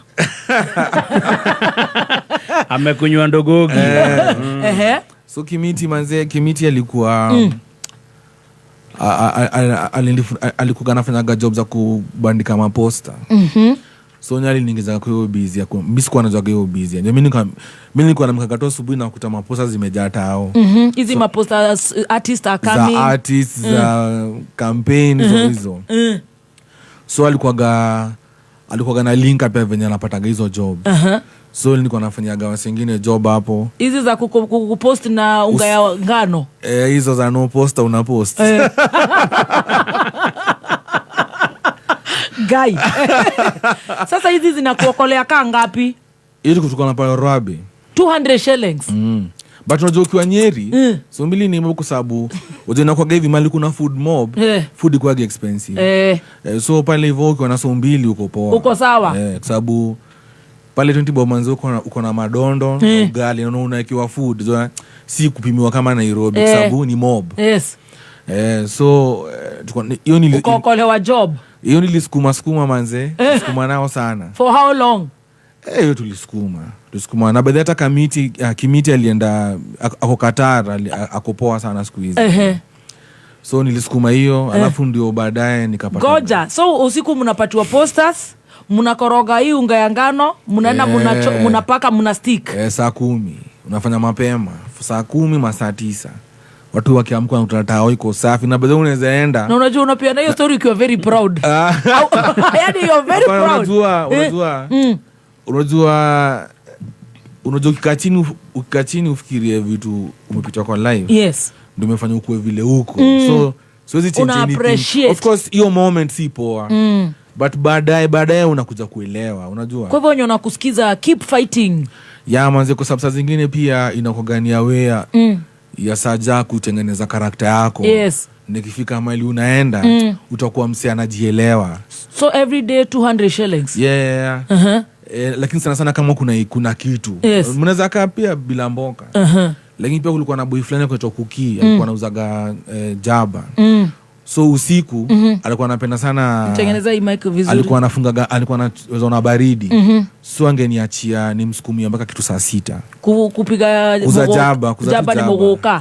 Lakini sasa ile kumalizia sile matawi. Unajua jaba kuja na robota. Robota ni hiyo mandizi. Unajua jaba uko kwa mandizi ama ile bag ya yellow. Yes. Asi robota moja anauza ikaribia kuisha ndo ananiachia. Na muuzia. So unalipo how much? Hiyo sana nilikuwa naifanya kwa sababu alikuwa na CD player. Na nilikuwa nataka kama ile ku practice. Oh no. So ilikuwa ni kama barter trade. At least hiyo time alafu makasoma si wengi hiyo time. So niko na CD player hapo naweza andika madoba. So hakuna kitu unalipwa? Akijisikia alikuwa kama msetu random leo anaweza amua kupiga hivi. Unataka tu place uta practice na CD player. Wow. Iwe mwanai. Oi mamwana. Alikuwa na CD player tu fulani hapo tu. So tuko napiga gatizi hapo kwa hiyo base yake. Alikuwa msempoa pia. Nasema tu hivi alikuwa connectors tu wa life yangu. Destiny connectors. Yeah. It doesn't matter walikuwa wanakaa aje, walikuwa wanauza nini. Manze ilikuwa fiti. Yes. Ilikuwa poa sababu nilana lot. Unaona? So hiyo time tulikuwa na group. Tukajitaga mafe fulani. Yaani fe, uzwa fe zamani shenga zamani, fe ni bunduki. Sasa tuna speed ka fe. Sasa tuko wengi mafe fulani. Era ni genge ya vile. So mnauza majaba, mabakisho ya majaba pale mkipractice. Yeah, so na ilifika mahali tu vitu kulikuwa na boy wangu fulani. Alikuwa anaitwa Omari. So Omari alikuja kaniambia ilikuwa ni Juma fulani. Unajua kuna ile siku unafiligi vitu haziendi poa. So na siku manze nilienda mosque. Ilikuwa Ijumaa. So nikaenda mapema. Ile na bonga tu na saja tu. Mimi nakwambia hiyo day nikitoka, umera kanambia baadaye nimetoka tao, nimeona lori fulani. Hiyo time ilikuwa Celtel. Wamekanini hapo ati kuna talent search. Si uende manzo ujiandikishe. Mimi nikamwambia nilikuwa nimezoeaga hizo makampuni wanakuja hapo sijui na malori. Alafu manzeu ati wanasema talent search. Manzo ushapiga verse wanaanza huyu ama huyu. Huyu ama huyu alafu unapigwa tisho. Niko nachukia hizo mavae basi kwa nani bamba. Warudie. Manze imba tena. Huyu ama huyu alafu unapigwa tisho. Sasa mimi sikuwa napendaga hizo. Mimi niko nachukulia unachoma. Mimi nataka kwenda another step. Yes. Sasa kupewa t-shirt. Ala kanda pewa t-shirt. At least basi hata mlipia studio session, unaona? So mimi nikamwambia hizo ndio tunatupewa matisho. Akanambia hapana, hii inakaa serious. Kuna mpaka stage nini, si lori. So huyu ama huyu arudie. So mimi nikafika hapo, kufika hapo wakasema atakujiandikisha lazima uko na line ya Celtel. Mimi sina hata simu. nikapata tu good Samaritan hapo. Nikaandika tu na stranger. So hata sifikiri nikiandika namba ya stranger. Juu labda angeamua kumpigia mimi sijui. Msa akasema ni sawa, akaniandikisha, mimi nikakaa hapo. Manzi nikafanya hiyo talent search, nikameza namba 2. Nikawa nimepatiwa phone, nikapatiwa voucher ya 30,000 lakini ilikuwa August, ikaiva December. So akasema hiyo ilikuwa siku za province. Akasema wataenda in every province wakichukua the best 3 artists. So nikaona la simba, nikapata simu yangu ya kwanza in my life. Wow, naona ilikuwa Nokia. Kale ka 1110 kale kadogo kale. Ile ya snake ile. Hiyo ilikuwa simu yangu ya kwanza na Airtel ya 500. Wow. Na sina mtu wa kucall. Hauna namba ya mtu hata mmoja. Hakuna mtu wa kucall, kila mtu ako hapo ghetto. Ukimtaka utaenda kwa mgutu. Na kwa mgutu. So anyway nikapata my first phone. Alafu my mom hiyo time imemzidia. Ndio sasa akaenda kapigogo picha. Ndio kajulikana kwa na brain tumor, akaletwa Kenyatta. So alikuja mbele yangu. So mimi kidogo nikapigiwa simu. Sasa uko na simu. Nikapigiwa, tuliambiwa hiyo simu ndio tutawapigia through that phone tumewapea. So nikapigiwa, walikuwa wametulipia nini ile shuttle. Nikaingia Kanairo manze. Umerudi Kanairo. Tukachukuliwa manze hapo tea room. Tukapelekwa kwa mahoteli manze, tunapelekwa manze mzee hoteli kaa hizo jo. Sasa kwanza kuna buffet. Nilikuwa nauliza uko sure tunaweza chukua kila kitu tunaona hapa? Nisikuwa nimeona buffet kwa maisha yangu. Ilikuwa amazing. Oya naambia kutoka hapa mpaka huko. Ati oya.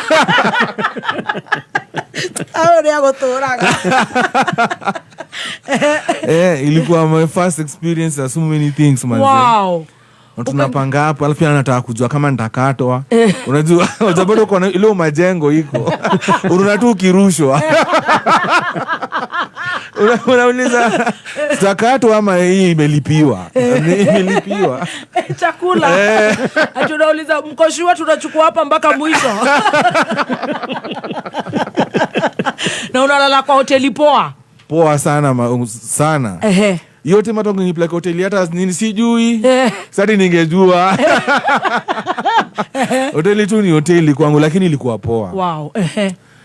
Manze kidogo tulika 1 week. Ate? So kulikuwa na activities, tukapelekwa Nairobi National Park. Unaweza imagine tu ziko zime happen so fast. Niko ndio mimi tena niko kwa National Park. Nafikiri za walami. Na umekuja after kukaa kama miaka ngapi Nyeri after form 4? Hizo ni miaka mingi. Unaweza imagine nishamaliza form 4. Umeuza jugu. Niko kama 2022 hapo. Ni kama miaka 4. Nimekaa dry ghetto. Man. Nyeri so everything was amazing and umeingia National Park. Umeingia National Park jo. Nisikia fiti. Ukirudi pala ni buffet. After kuona Simba. Sasa kutoka hapo nikakuja nini tukafanya sasa hiyo tukaenda kwa radio station kufanya ma interviews. Hata nakumbuka niliambiwa ni freestyle. Sasa mimi sijaambiwa ati uwezi kas kwa radio.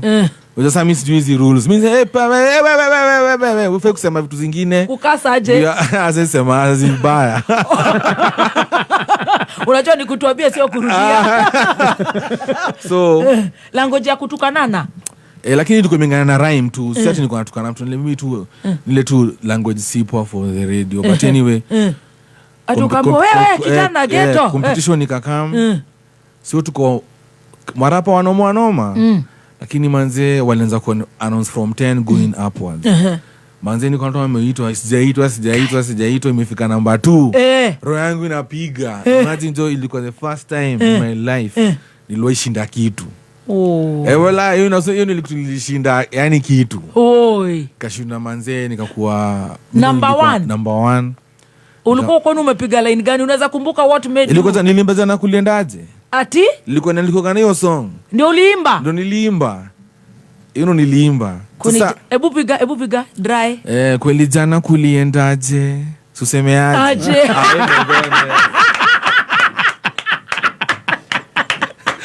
Hivyo ndo tutaanza. Oi kai wako. Haya anzia. Kweli jana kuliendaje? Aje. Kweli jana nilikunywaje? Aje. Kweli jana nililewaje? Aje. Yo waseni ambie kuliendaje? So nilimbaga yo song. Ilishika alafu hiyo chorus ni rahisi. Yes. Watu walikuwa wananijibu aje. Alongesema nilikuwa nimekaa na Wasaid tulifanyaga pale Uhuru Garden. Nikaanausiwa number 1 nikashinda ma equipment, nikapewa ma TV, piano, like ma instruments, gadgets. Na do. Do ngapi sasa hapo umeangukia? Wote imeongeza imekuwa siku ilikuwa so ile 30. So ilikuwa na 130 na hata equipment ndio ilikuwa mob. So Clemo alikuwa so ilikuwa hivi walikuwa mlikuwa mna perform watu watatu alafu artist anajulikana na perform. Sasa Jua Kali na Clemo walikuwa kwa crowd. Jua alikuwa na perform. Yes. So mnyoka hivi kwa basi nikamwona mtu wa Celtic Clemo anakutafuta. Ukirudi Nyeri? Hapana, hapo tu kwa event after nimetoka kwa stage. Hata ni before ni announce number 1. Na Jua Clemo hiyo time anzia ameshika huku mbaya sana kiasi, mwata under 18, yani kumbe ni under 18. Nikalif records kila mahali beat ya Clemo. Siku hivi manze napatana na Clemo. Clemo akaniambia, "Ni aje? Nimefurahi sana vile umeperform. Hiyo song umerecord hiyo song?" Nikamwambia, "Hapana, hata nina compete tu." Akaniambia, "Sawa, si nikupe namba nikupe namba yangu. Nataka kurekodi hiyo song." Wow. Imagine sikuwa naamini. Uni Clemo naga kwa TV, yani wapo najua tu niko starstruck, unajua?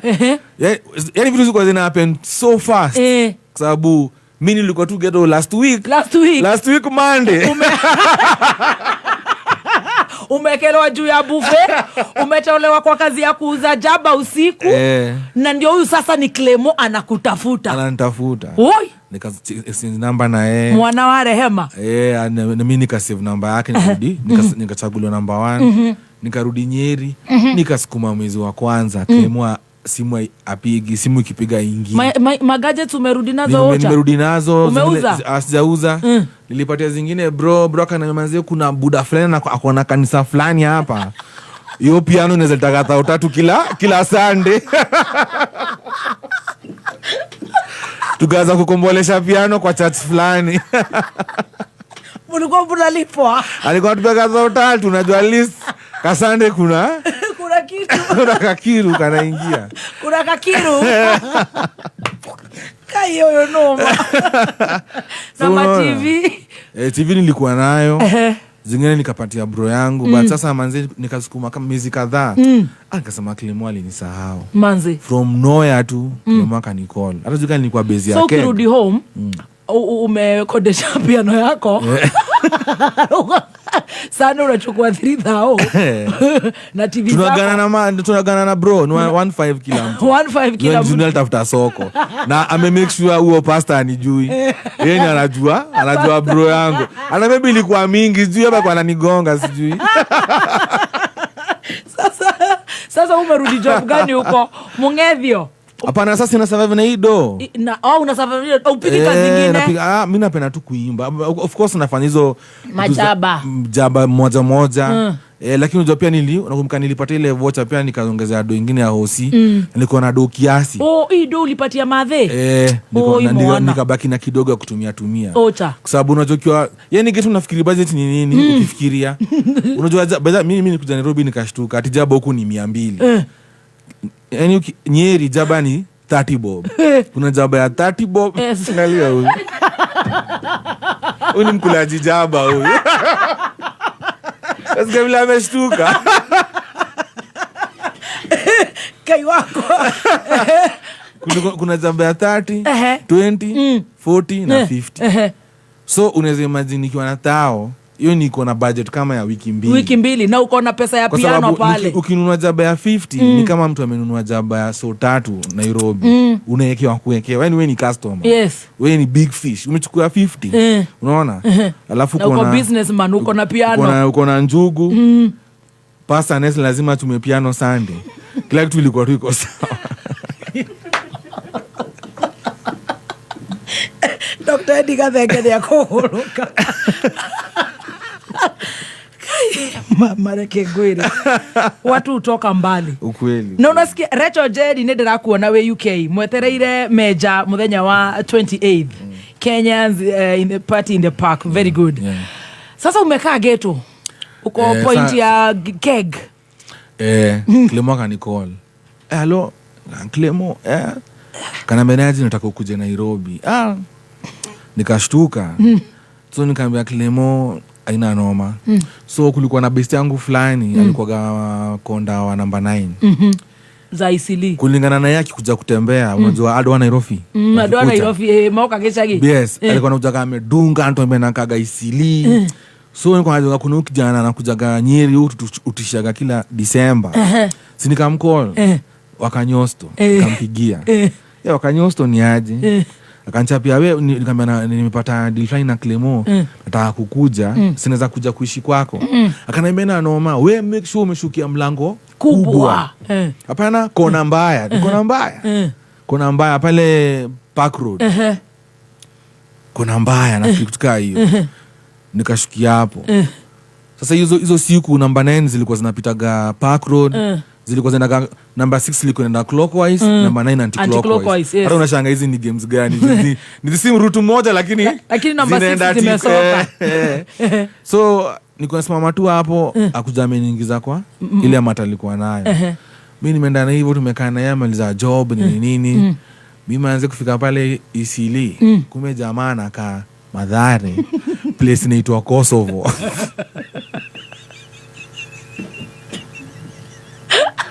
Mizeshtuka hivyo. Alafu yote time kulikuwa na Kiawa kuruka. Kiawa ni nini? Mungiki. Kiawa. Kiawa.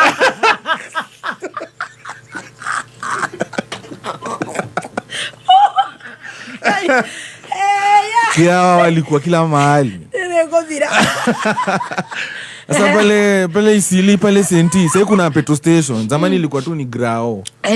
So manze unaingia hivyo unateremka unapata Nairobi River, unapita Shake sasa ilikuwa place ya steam.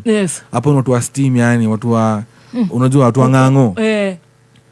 Ukishapita Shake unaenda hivyo juu unafika. Steam ni kukunywa. Hapana changa. Likunuzo Shake. Unapita Shake unaenda juu, unafika depo, unateremka unaenda Kosovo. So nilikuwa nakaa huko. Ilikuwa noma. Ati sasa hawa Kiawa ndio wamejaa. Kiawa alikuwa amejaa huko mbaya. Tunaka hivi kidogo unasikia wanagonga, manzini sikia jamaa ameshtuka ananiambia jo kuna 50 bob hapo. Na nini? Ina security. Watu wa 50 bob ya security na 40 bob ya takataka, alafu anaandika na chalk kama tu wa statistics. Na ndiko hapo hivyo huyu ameli anaandika na choka. Ndio. Wanakupea receipt. Ilikuwa noma. Walikuwa mpaka na receipt. Lakini ilikuwaga baadhi kulikuwa na security mbaya. But unaogopa unajua kidesign. Lakini hoteli zao walikuwa na some food poa. Ulikuwa unaenda hizo? Niko naenda Wanakupika nini? Chakula tu ya kawaida. So umeingia sasa huku Mathare. Niko Mathare Kosovo. Jehova. Umepigia Clemo? Sasa Clemo atu naishi Kosovo. So mimi naendaga natembeaga tu, unatembea tu straight ukitoka hapo ukitoka Isili hapo hivyo St. Teresa's ni straight mpaka California. Mguu tu. Unajua kuna activities unajua kama ni mbali. Basi sasa 27 watu wakaanza kufight. Ikakuwa noma. Sasa manzi kaanza kukuwa noma. Watu kaanza kupigana kwa moto 27 watu walikuwa wanapigana. The crashes sasa ilikuwa noma sana Mathare. Manze so hiyo ndio siku Clemo alijoga na ishi Mathare. Alishtuka. Ndio sasa mimi nilikuwa naambia na Kaisili.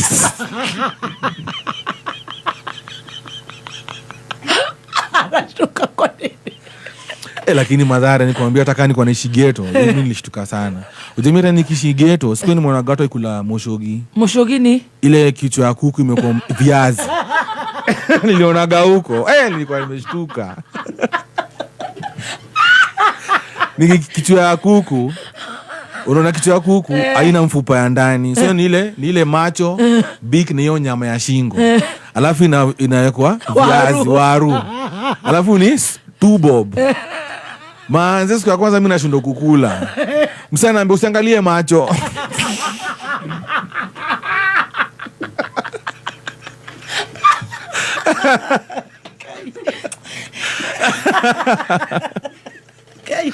Niliziona kama neno huko. Na unasikia una get stress na umedoka ghetto majengo. Sijawahi ona hivyo. 2 bob. 2 bob kula mpaka na mara, kuna mara ya kuku ya 2 bob. Hapo kwanza kumejaa watu wa steam. Watu wa steam na mara ya kuku wana like mbaya. Mnezwa kama mara inatupagwa. Huko ghetto. Na ni tamu bedhe, kuna madhana karanga hapo hiyo mara. Unaamini kuna mara ya kuku. Ati kichwa iko na waru inaitwa aje? Mushogi.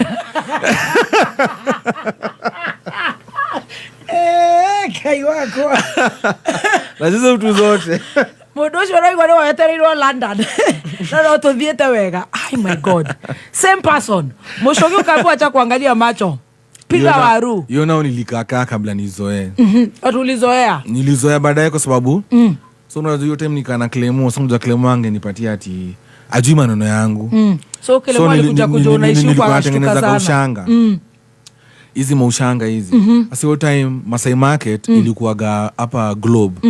Unaona hapa Globe mbona wameka maduka. Hapo ndo Masai Market ilikuwa zamani.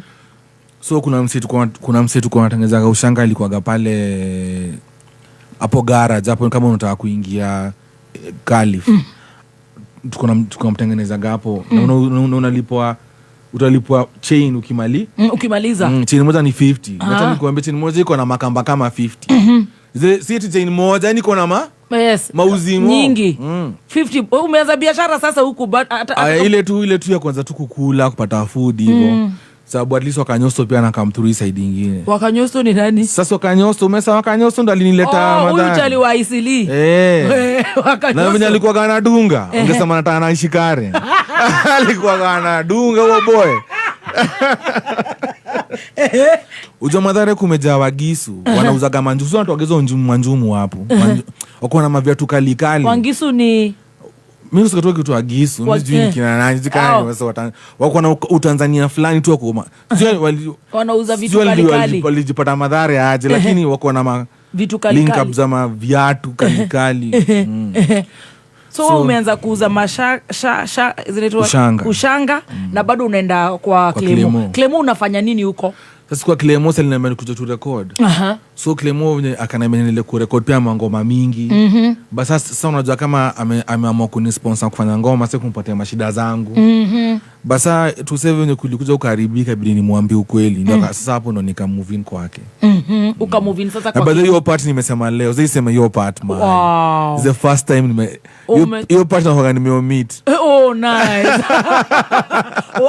Sasa akakuhost. Clemo anakuhost wapi? Kwake ku Parklands.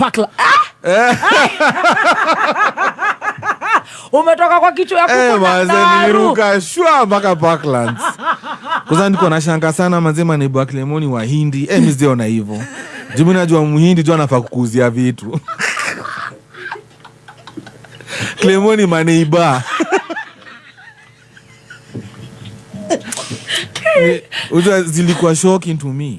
Unajua niko na umetoka ile kuku tumesema tunaita Moshogi. Umetoka kwa Moshogi? Umeenda Parklands. Sasa ni wewe na Wahindi. Sasa ni mimi na Wahindi. Ni kama movie. Atinambo ati Wagisu ni Waganda. Ni Waganda. Ni Waganda. Okay. Moshogi Parklands. Yes. My God. Akakuhost. Akanihost kwake manze na wifi yake. Wow. Manze hiyo kwanza ilikuwa noma. Alafu sasa alikuwa ame rent nyumba mbili. Ya kwanza alikuwa anaishi chini, alikuwa amegeuza kama studio. But ilikuwa na bedroom na nini. So nilikuwa naishi huko. Wow. Nilikuwa naishi manze asi ilikuwa dream aje nilikuwa nalala mali studio iko. Wow. Alafu akanifundisha kujirecord, nilikuwa na record mbaya. Sikia, ulikuwa unakaa majengo unalala ukiuza jaba mugoka ndio upate mahali kuna VCD ndio upractice. Sasa God amekuleta Nairobi, amekuingiza kwa Clemo kahostiwa, your dream kuna studio na unalala pale. Nalala hapo. Baka nikaanza kujua kutumia mashini za studio. Kama kuna instrumental na nasikiza instrumental kwa YouTube na jikatia na loop. Na record tu na Clement niko na my ideas. Hata hizo maniko poa hizo. Nilijirecord mwenyewe na mabits zingine. Ndio Clement tu akajua akatengeneza instrumental, alikuwa anafanyaga hivyo. Wow. Anafungua folder yangu nimejaza mangoma juu nilikuwa dream yangu najua. Wow. So umeanza kujirecord.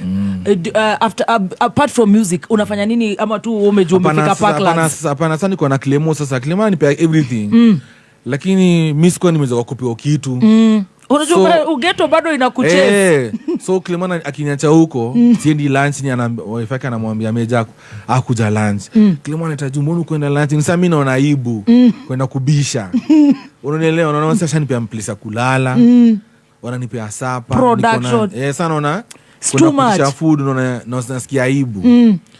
Sana nafikiri wife yake alinotice msi hata ikuja kuchukua food. So alikuwa anakuja kana anaingia mlango ya nyuma hapo ya kitchen anaacha. Na amekuwekea food. Anaacha food hapo. Ama Clement alikuja asubuhi tunaenda naye ile studio iko kali. Tunaenda naye studio. Clement tukaenda asubuhi 8 tuko studio. Wow. Tukatoka 6 7 every day. So ni kurecord hivyo. Utaachilia hizi ngoma? Ndaachilia jana kuliendaje sasa. Ikiwa imerekodiwa. Sasa nimerekodiwa na Clement. Tukaachilia ile ngoma. Sasa kuachilia sasa kuachilia ngoma bado nini haiishi. Hivyo hii maneno violence haiishi. Nikajua ile muziki imepotelea. Kwa hiyo confusion mingi. Lakini from nowhere manze ilianza tu kushika watu. Yenyewe tu vile Kibaki alisalimiana na Rao, watu wakatulia. Ikaanza kucheza pole. Ndio hiyo. Ikaanza tu kushika wase. Manze na hivyo ndio maisha yangu ikaanza kubadilika tu pole. Music sasa imeanza kutamba. Hapana, sasa Clement atanipeleka kwa mall mara ya kwanza.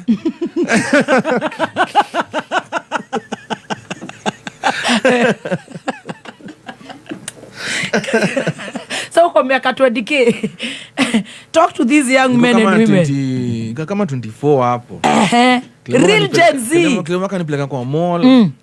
Akanifanya niambie kwanza humuka manze unajua saa mimi. Mall niko nasomaga shule kwa textbook. Ati there's a place called Uchumi.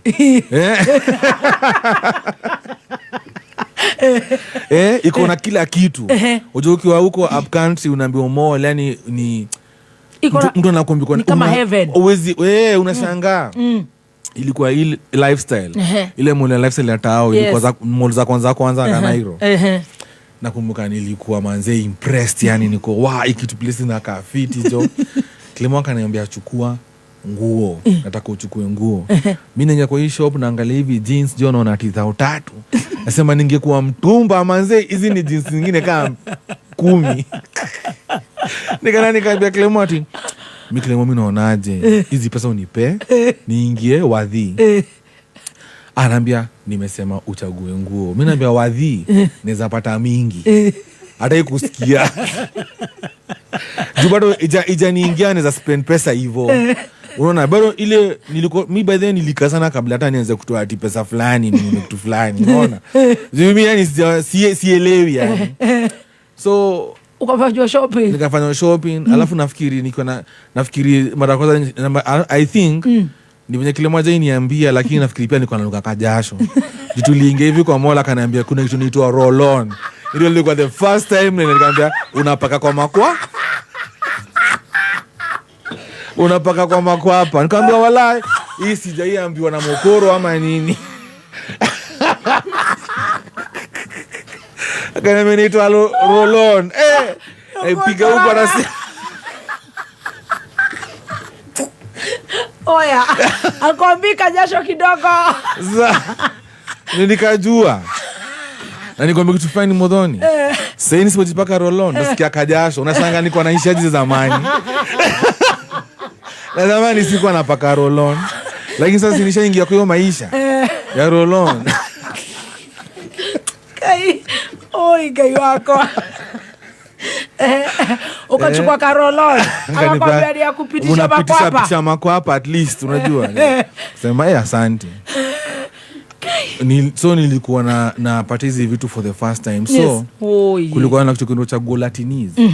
Hii cha Golatinese kulikuwa kama tunaweza kumbuka kulikuwa na entrance. Yes. Ukiingia unaweza ingia na limousine, kulikuwa na hii ni siku za awards, awards ikiwa Kenya kulikuwa na awards kutoka Latiniza awards. So imagine kuna certain politician kutoka Rift Valley alikuwa mbambika sana na story yangu. Juu nilisema ka story yangu kwa TV. Aka approach watu wa Chaguo Latiniz. Akamwambia anataka kupatia Meja chopa yangu imuingize Chaguo Latiniz. Ate? Haki ya Mungu. Mikile mwana na mezi vitu. Unasikia vitu zina happen haraka. Guy. Mimi nachanganikiwa na maisha. Nikaambiwa hata siamini. Mimi nakwambia hiyo chopa ilitoka Rift Valley asubuhi ikaland Wilson. Nimeingia mimi the first ndege niliyoipanda ilikuwa hiyo chopa. Nikapanda mpaka alafu nakumbuka huyo pilot alikuwa anashangaa mimi ni nani, like ameambiwa toke Ngware hivyo. Ananiuliza wewe ni nani kijana? Mimi namwambia mimi naimbaga tu. Wewe ni Meja. Lakini imagine nilikuwa huyo msee alibambika na mimi tu hivyo. Akanipea chopa John kiingia nayo Carnival. Carnival. Yeah. For the first time. Kwa sababu kuna hiyo video naangalia chini na umekilima kwa ananiambia angalia watu smile kwa sababu sina confidence unajua yani hii spotlight sijazoea hizi vitu manzi. Ulikuwa unaangalia chini? Nimeangalia chini kwanza naona kwanza vile yani ilikuwa yani Mungu tu yani mimi sijui niseme nini tu sema tu Mungu asante tu yaje vitu zilikuwa zinaweza tu ku unhappen tu. Umeingia sasa kani? Utasema umoro ni mgani alisema upo ndege? Hapana, alisema hakuwa anataka kujulikana. Sawa, we filter. Sawa. Hata siko hii sema jina yake. Very good. Yeye alikuwa amebambika tu. But ulishukuru sana.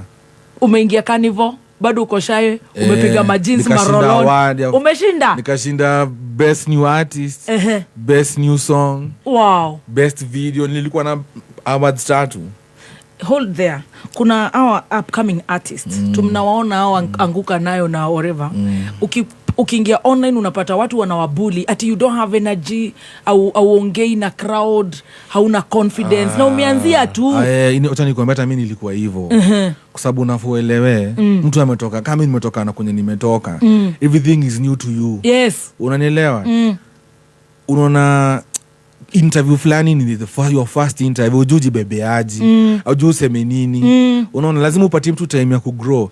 Hata mimi kuperform sikuwa naangalia watu, nilikuwa naangalia ili kwa vita na claim angalia watu smile. Sasa nikaanza kuangalia miti, naangalia mata, ndio nikikaa hivi nafikiri na kuangalia kwa sababu nilikuwa nikiangalia mtu nasahau lyrics, naanza kufikiria mambo. Unaona sasa mademu wa supu. Hata si hapana inakuaga hivi. Unasema kila mtu mkono moja. So nakuta kama kila mtu ameinua mkono, kuna yule mtu pale amevaa red hajainua, anakusumbua akili. Unaelewa? Like unashanauliza mambo unako. Mbona unse ni mtiaji?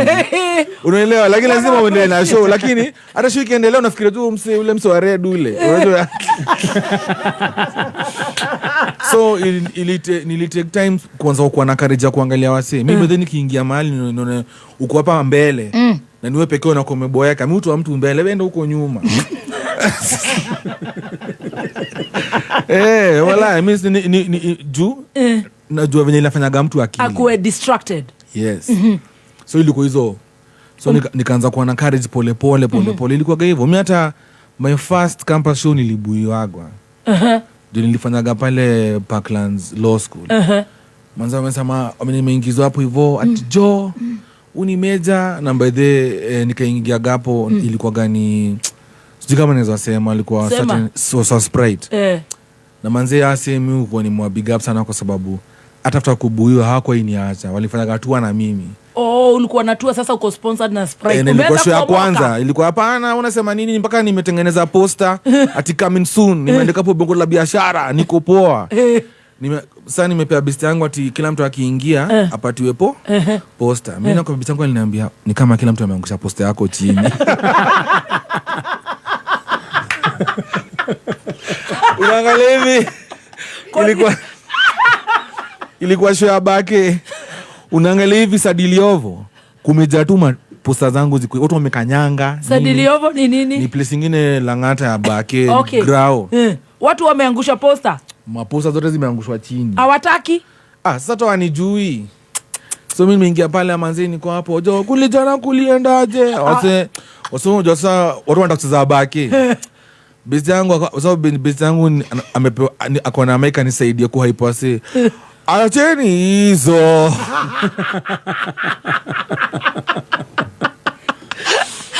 Nasikana kwa zile za wewe toka tucheze baki. Nakumbuka nilikuwa nasikata kulia. Naambia Clemo, hii kitu imeanza kai imeisha walai. Lakini ilikuwa nani prepare. But after hapo nikaanza kujua ku control crowd ni pole pole. Yes. Lazima upatie mtu hizi kuwa na new song leo expect a perform ni kama amekopa miaka mob. True. Lazima upate experience. And that is what the listener anataka. Miracles. Yes. Hata ni kama juzi nilipata na video fulani kwa TikTok ya Samido na mse mwingine tuko nani alikuwa na mabibi Mbekse. Mwigai wajoro. Mwigai. Hata alikuwa na mabibi Mbekse.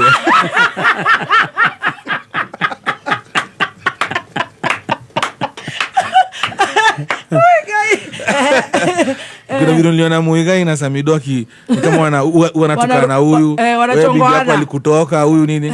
Nikasema do you think hiyo si imekuja kufuta miaka ya kuperform? Yes. Umenyelewa? Uwezi kwa tu na ngoma moja kikuu leo uko na idea kaa hiyo. Hawezi. Hapo nilikuwa naenda hapo. Yaani kitu kama hiyo ni wameperform sana. Wako na CD inaweza tuchongoane. Ina kamba experience na ina entertain watu. But sasa tu wana expect ukianza ukue mnoma hivyo. It can't happen. So karibu ulie hii Sprite tour. Yes, nilikaipiga tu poa.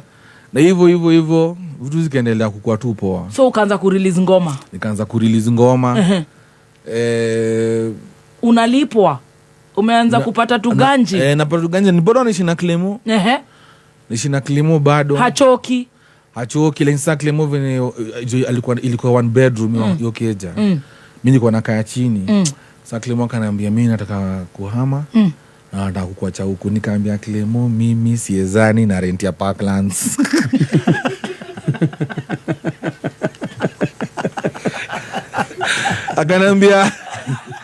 Akaniambia sawa, enda utafute nyumba.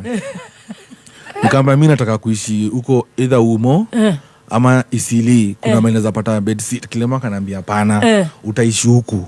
Amini unaweza. Ambia Clemo mimi siwezi. Ate? Mimi nilipa rent kaa hizo. How much? Ilikuwa hiyo time ilikuwa 207, ilikuwa 17,000. Ate? Hiyo time. Hiyo time. Na by the way after nini ilimalizwa juu nini kijengo nilikuwa tu hapo. Hii nini? Thika Super Highway. Sasa wenye waliongeza na huku ndani. Rent ikapanda zaidi. Na nakwambia kuacha pale. Manze sasa akaniacha hapo. Tunakumbuka nilikuwa naogopa, so hata nilibabisika kuja kuishi na mimi tuna share rent. So pole hivyo nikaanza kuzoea. So nikaanza tu kukua stable hivyo pole nikijipanga na life. Umeanza kuitwa magigs? Nimeanza kuitwa magig. Of course mara ya kwanza sikuwa najua maneno ya finances vizuri, ni kutimbu hapa na pale. Shikilia hapo. Hapo sasa ndio vijana wanatupia mbao. Hapo ndipo tunatupia mbayo. Hihi ni uĩ atĩ system ya token meter yaku nĩ ĩrabatara gũkorwo updated? Nĩ ũndũ mũhũthũ na gũtirĩ marĩhi. Wamũkĩra ndũmĩrĩri kuma kũrĩ Kenya Power, ĩkĩra kodi ya mbere nĩguo ũreset, ũcoke wĩkĩre kodi ya kerĩ nĩguo ĩkorwo ĩ updated, gũtigĩrĩra token meter yaku nĩ ĩgũthiĩ na mbere na kũruta wĩra.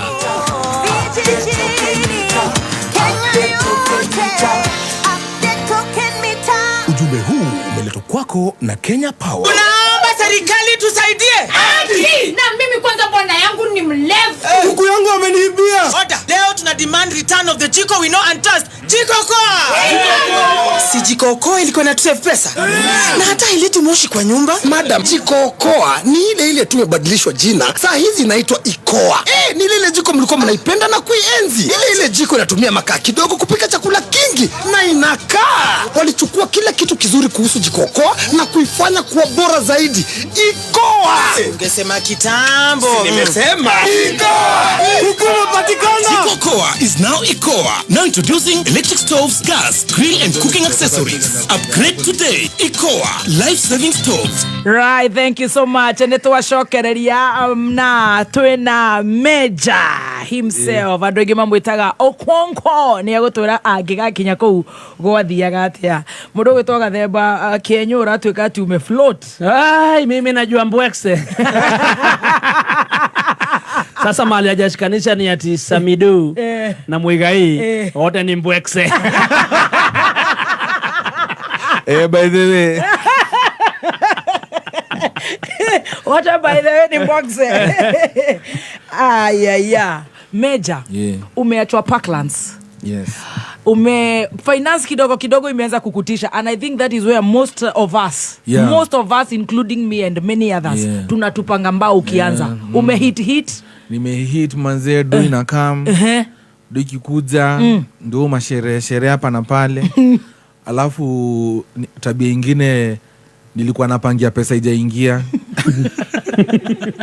Juu nimeambiwa kuna show mbili Saturday Friday na ingine next coming nini sasa mimi nikitimbua hii na timbua nimepanga na ya Friday na Saturday. Timbua ni kukunywa ile tu ile kusakuru kujipanga poa na finances. So sikuwa nimelan hiyo story yako.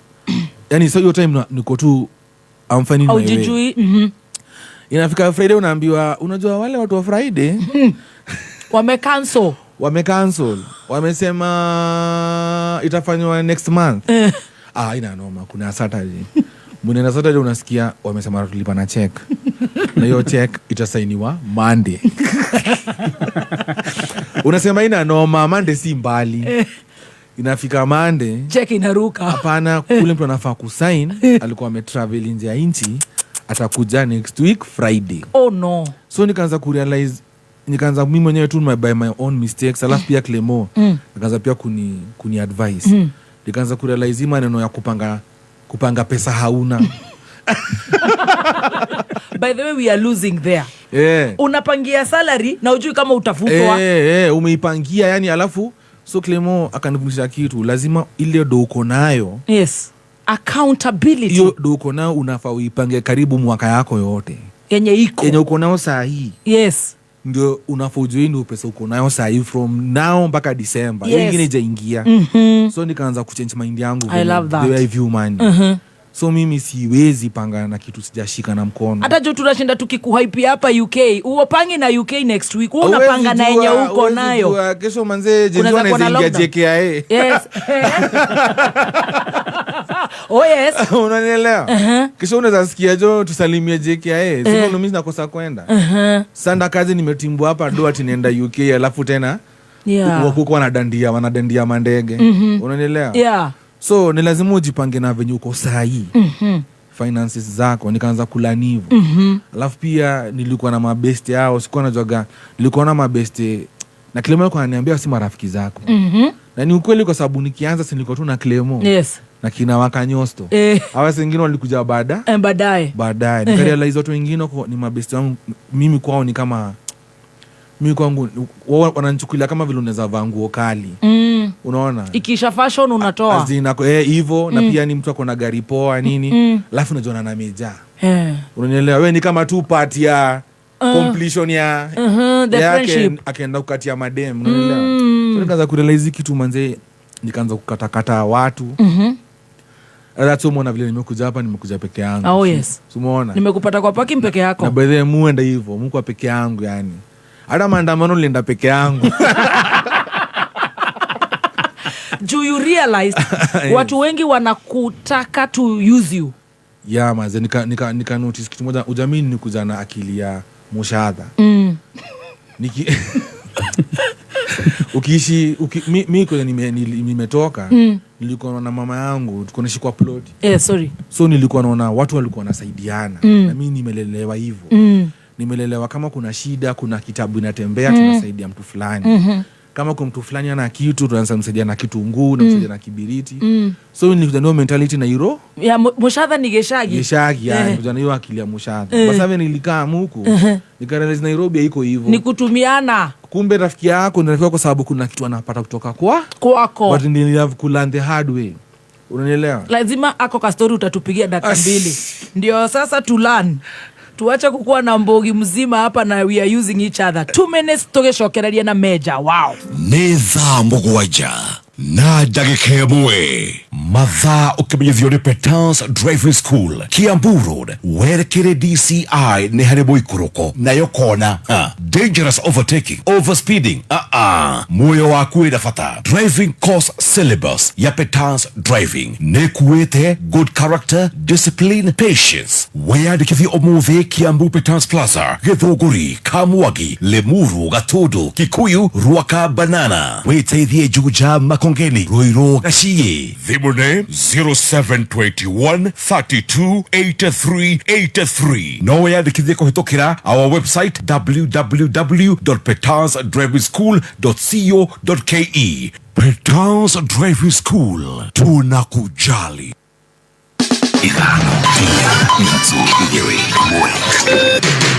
Kuma muciĩ munene wa Kenya Nairobi ni mohoro ma Kameme Kayuka Mwingi. Wanjeri ameweza kufanyiwa upasuaji ambapo marisasi 3 imeweza kutolewa katika mwili wake, na tukihota kumenya kana mundu ucio uraikirie rithathi yo irahurire Wanjeri kana ni akoerwo hatua. Sisi kama female journalist tunasema tunataka huyo polisi atolewe leo. Tunataka kumuona, we want to see his face. Watu innocent wanauawa bure. Serikali inafaa iangalie maneno bwana. Ukikuja kuandamana si kuharibu mali yetu. Sisi si Ruto, angalieni Ruto lakini si kuharibu biashara zetu. Oma, uigirireku no shaba. Minister munene arathingata mbeu njithi metheme gutwarĩrĩra bũrũri wagagu-inĩ. Na gĩcunjĩ kĩa 81 harĩ igana kĩa a Kenya ni maranyita mbaru mĩrũrũngano. Ni ngatho ni gũkorwo rĩ mĩtambo-inĩ ya Kameme Kayuka Mwingi na ni mwĩhoko wakwa ũrĩ mwega. Maya ni mohoro ma thaa 7 cia mĩaraho, ĩmwe kwa ĩmwe kuma DSM Place, Kijabe Street, gorofa ya mbere. Niĩ njĩtagwo Wangui wa Ndirango. Minister munene Musalia Mudavadi ni athingatĩte mbeu njithi gũkorwo na wetereri na kuhe thirikari ihinda rĩa kũgacĩrithia maũndũ marĩa mogomete ona kana matarathie kũringana na wendi wa mũingĩ wa bũrũri. Arakinyĩrĩria kuga thayũ wa bũrũri ũbatiĩ kũiyũkio na ũritũ mũnene, akiheana ngerekano na mabũrũri mangĩ marĩa marigainie na bũrũri wa Kenya marĩa mekorete hatĩka-inĩ kumana na wagagu ũrĩa wagithĩtie thayũ mabũrũri macio. Arakinyĩrĩria kuga bũrũri no woe ihinda iraihu makĩria kũwaka rĩngĩ ona mĩrũrũngano ĩno yathiĩ na mbere na gũcũngĩrĩria hathara ĩrĩa ĩkoretwo ĩkĩonekana. As we reform, as we put the corrective measures in place going forward, our key anchor must be peace and stability. It is easy to take it for granted, but I can tell you there's no peace in Sudan today. They are scattered. 23 million people, or 25, are facing a serious humanitarian crisis and total hunger. 10 million have been displaced. In some of our neighboring countries, there are serious challenges. So let's not, as a community, as a society, take our peace and stability for granted. The countries that have suffered have taken up to 40 years to start showing signs of recovery. Mudavadi gũkĩrĩgwo no athingatĩte atongoria othe a gĩthirikari na matarĩ a gĩthirikari gũkinyanagĩria ũigĩrĩrĩki wao hatarĩ na mũhũthia. We have a country to protect. Let us work together. We have made mistakes along the way. And don't be cheated. For as long as you're a human being, once in a while you stumble. Our forefathers were there. They did what they did. You cannot say they never made mistakes. They did make mistakes, but they held on to the country. We are here today. We shall make our mistakes, all of us. But the country must not go down with our mistakes, because there'll be another generation to come and take over. I thought that sometimes we should not shy away from speaking to some of these issues, but in a sober manner, so that we all reflect on them. We take criticism as it comes, we learn from it, but always a moment of meditation, taking a step back and reflecting. Na gĩcunjĩ kĩa 81 harĩ igana kĩa a Kenya nĩ maranyita mbaru mĩrũrũngano ĩrĩa ĩkoretwo ĩgĩtabanio nĩ mbeũ njĩthĩ gũkũ bũrũri-inĩ. Rĩrĩ gĩcunjĩ kĩngĩ kĩa 18 harĩ igana kĩa a Kenya gĩtaranyita mbaru mĩrũrũngano ĩyo. Ũũ nĩ kũringana na ũthuthuria ũrĩa ũtabanĩtio nĩ kambuni ya ũthuthuria ya TIFA ũrĩa wonanĩtie atĩ ũnyiti mbaru ũyũ ndũrĩ na mĩthingi ya kĩũteti, kũna gĩcunjĩ kĩa 79 harĩ igana kĩa a Kenya na nĩ makĩria arĩa maranyita mbaru mĩrũrũngano ĩno maugĩte makoragwo makĩnyita mbaru mwaho wa kĩũteti wa Kenya Kwanza, ona gũtuĩka gĩcunjĩ kĩngĩ kĩa 91 kĩa arũmĩrĩri a ngwatanĩro ya Azimio nĩ maranyita mbaru mĩrũrũngano ĩno. Ũthuthuria ũyũ ningĩ no wonanĩtie atĩ gĩcunjĩ kĩa 75 harĩ igana kĩa a Kenya nĩ makuruhanĩtie maabitha a borithi na kũhũthĩra hinya mũkĩrũku kũng'ethanĩra na arũrũngani. Gĩcunjĩ kĩngĩ kĩa 17 harĩ igana kĩa a Kenya makĩregana na ũhoro ũcio na kuga atĩ maabitha a borithi nĩ marahũthĩra hinya ũrĩa wagĩrĩire kũng'ethanĩra na arũrũngani acio.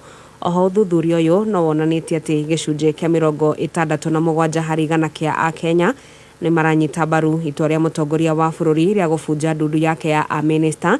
Rĩrĩ gĩcunjĩ kĩa 20 harĩ igana kĩa a Kenya mataranyita mbaru itua rĩrĩ. Na maya mathiĩte na mbere o rĩrĩa ũgitĩri ũgacĩrithĩtio na gĩkĩro kĩnene kĩharo-inĩ kĩa Uhuru Park gũkũ Nairobi, thutha wa mbeũ njĩthĩ rika rĩa Gen Z kũruta mũkana wa kũrũrũngana nginyagia kĩharo-inĩ kĩu. Mbeũ njĩthĩ aya marutĩte mũkana wa kũrũrũngana o rĩrĩa inspector mũnene wa borithi wa ihinda augĩte matigwĩtĩkĩria mĩrũrũngano o yothe gatagatĩ-inĩ ka mũciĩ mũnene wa Nairobi. Araheana itũmi cia hathara ĩrĩa ahũri a biacara makoretwo magĩtũngio hĩndĩ ya mĩrũrũngano ĩyo. Na thirikari nĩ ĩtete mũigana wa ciringi bilioni 6 kumana na mĩrũrũngano ĩrĩa ĩkoretwo ĩgĩthiĩ na mbere gũkũ bũrũri-inĩ. Ũũ nĩ kũringana na mwaria wa thirikari Isaac Mwaura ũrĩa augĩte riboti ĩyo ĩheanĩtwo nĩ rũhonge rwa ũngania wa magoti KRA. Mwaura arauga wona mĩrũrũngano ĩno yathiĩ na mbere nĩ gũkorwo ĩkĩhotomia ũtonga oro hamwe na wonjoria wa bũrũri na gĩkĩro kĩnene. Kumana na ũguo, rĩu Mwaura arathingata mbeũ njĩthĩ kũrũgamia mĩrũrũngano ĩyo na akauga atĩ mũtongoria wa bũrũri Ndagĩtarĩ William Ruto nĩ athikĩrĩirie na agakinyanĩria mendekithia marĩa makoretwo namo. The country has lost approximately 6 billion shillings according to KRA as a result of the demonstrations, and fears abound that if the protests continue, the economy will have a negative impact in this new financial year as well. And we have a huge tax hole as a result of the rejection of the finance bill of 346 billion and the carryover of expenditure from the last year pending bills of about 220 billion. As a government, we therefore make a passionate appeal to our children and our youth to reconsider their plans to hold the demonstrations, since that which they were clamoring for has been acceded to, and that these demonstrations have been infiltrated by goons whose aim is to destabilize the country's peace and prosperity. Ihinda-inĩ oro rĩu Mwaura arauga kuona atĩ mĩrũrũngano ĩyo nĩ ĩkoretwo ĩkĩingĩrĩrwo nĩ imaramari, mbeũ njĩthĩ matiagĩrĩirwo gwĩtĩkĩra kũhũthĩka nĩ arĩa marerĩkana kũheana mbeca na kũmarĩha na itanya rĩa kwenda mathũkĩrĩrie mĩrũrũngano ĩyo. Let us reject self-seekers whose aim is to gain from the foreign donors and sponsors who do not wish well for our country, and we get back to our daily livelihoods and build our nation with love, peace and harmony, with an eye on cohesiveness and unity in our society. Your dedicated to positive change is commendable, and it is now time to channel our energies into constructive actions that serve to drive our nation or to move our nation forward. Ikundi cia aruti a wĩra wa mũingĩ arĩa mena ngirimiti cia CBA ciĩgiĩ nyongerera ya mĩcara nĩ mathĩtwo kũgĩa na cikaro na ministry ona kana honge itiganĩte nĩguo kũgĩa na ũiguano wa ũrĩa ngirimiti icio igũkinyanĩrio kũrũmĩrĩra itua rĩa thirikari rĩa kwanĩrĩra kũrũgamia nyongerera ya mĩcara kũrĩ aruti othe a wĩra mwaka-inĩ ũyũ wa kĩgĩna.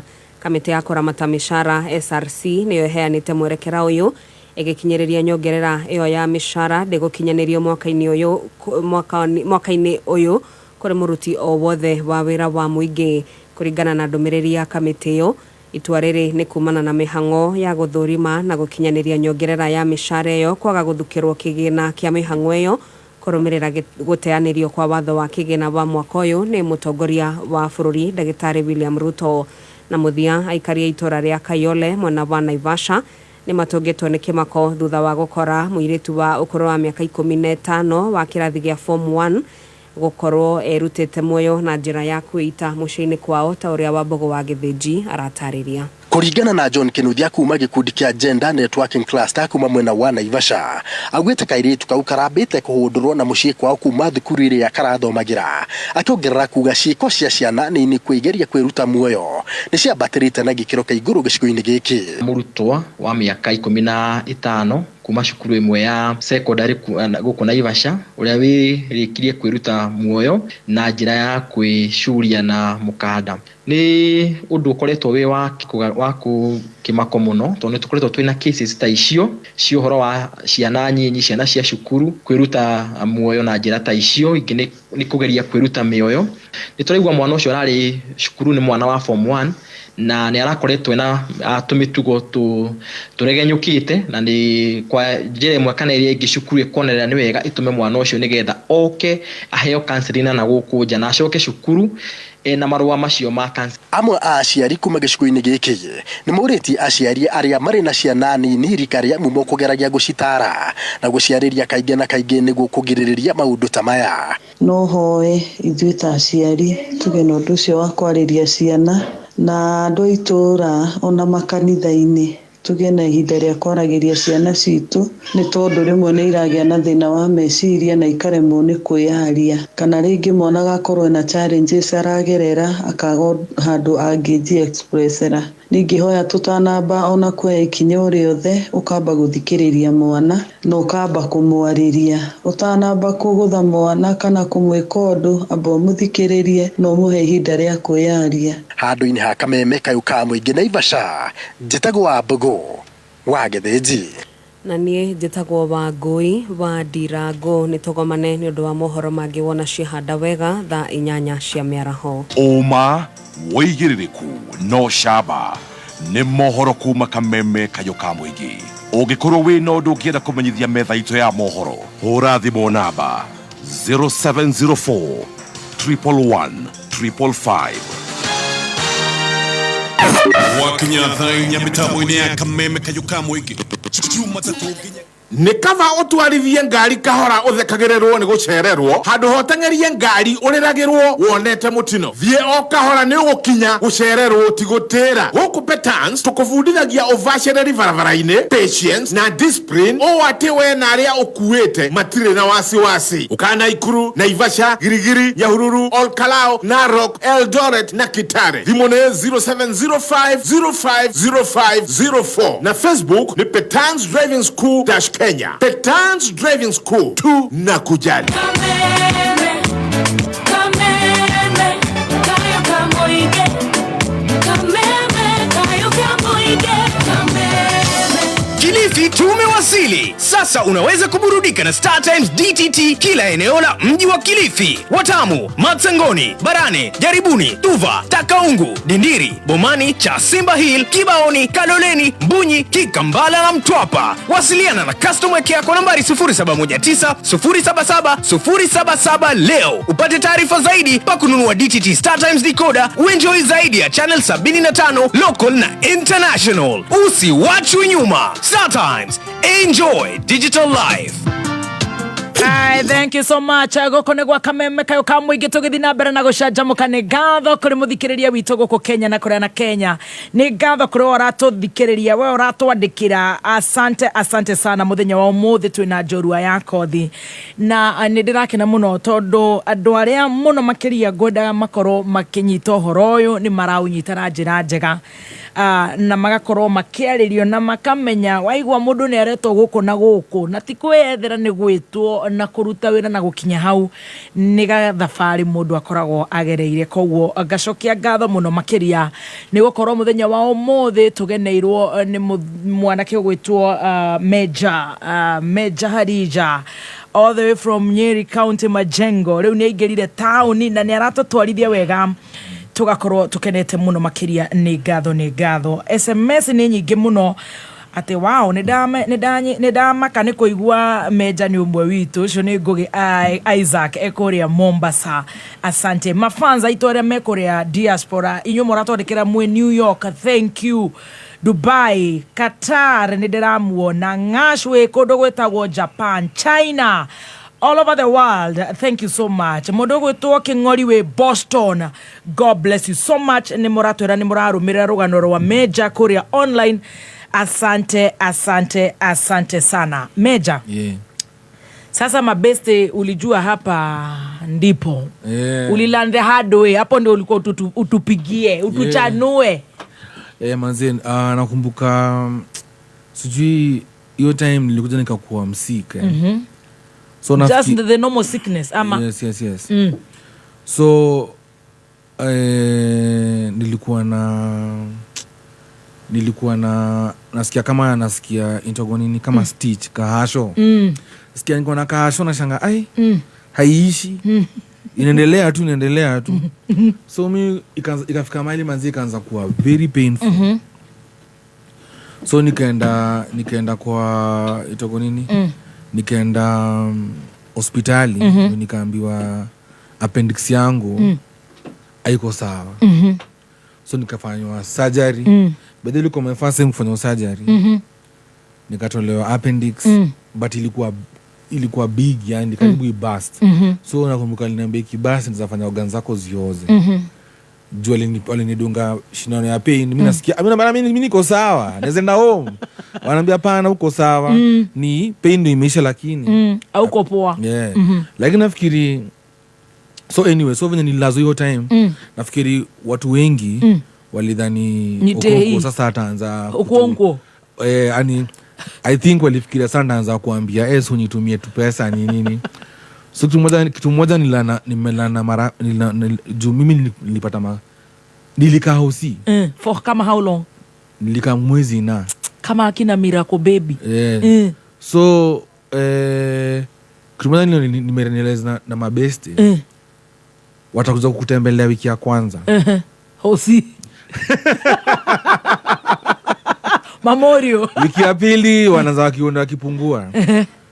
Juu marafiki wengi tuko nao hawako hapa nini juu ya mashida. Hapana. Alafu I think the more nilikuwa nakaa hosi wanaona huyu jamaa ndio ataanza kutoa mapesa. But ilikuwa poa sana, nilijua watu sana hiyo time. Jote ilifika mahali hata mtu alikuwa anakuja kuona ilikuwa ni Clemo tu. Na ninataka nikwambie na Clemo alikuwa amepoteza madhake. Mimi nakwambia Clemo na respect sana. Wow. Alikuwa amepoteza madhake. Anaenda anakuja hosi alafu anaenda matanga. Mabeste wametoka wote. Watu walitoka. Ate? Kuna besti yangu pia anaitwa Wangeshi, pia ni mtrue sana. Alikuwa anakuja kunicheki. Lakini watu wengi sana walinitoka hiyo time. Walidhani utaenda hivyo juu umekaa sana wazee. Kiharambe hivi. Kitu ajui. Mimi mtoto wa mimi nasemaga mimi mtoto wa Mungu. Mimi na geto wangu akumpa shini na story insurance ama nini. So kuna muri wangu fulani anaishi nje ya nchi, alikuwa amekam. Tunakula jaba naye kwa muti. Akaniuliza, "Bado unakoga na insurance?" Mimi namwambia, "Insurance gari nishalipa insurance." Ananiambia, "Hapana, health insurance." Medical. Mimi hata sina NHIF ama nini. Ndo akaanza kuniexplain maneno insurance, ukilipa insurance hivi. Nakumbuka hata sikuwa namuelewa poa, lakini akanieleza vizuri. Mimi alikuwa ameniambia about insurance. Imagine kwa tu kama Mwenyezi Mungu. So mimi nikachukua insurance. Yes. So lakini akuwa mtu around me hata angefikiria uko na cover. Na nilikuwa nimechukua insurance for 2 years. Lakini nimenyamaza tu. So hata nakumbuka siku ya mwisho nikitoka. Ile ugeto wangu ananiambia sora kata hii kadi. Unajua unatoka kuambia hatuwezi kubali. Nikawapatia kadi. Niko nala. Imelipa. Imeclear nini? Bill. Alafu sasa nilifanywa surgery. Nikaanza kurudi poa. Kwanza hiyo siku ndo nilijua umuhimu wa kunyamba.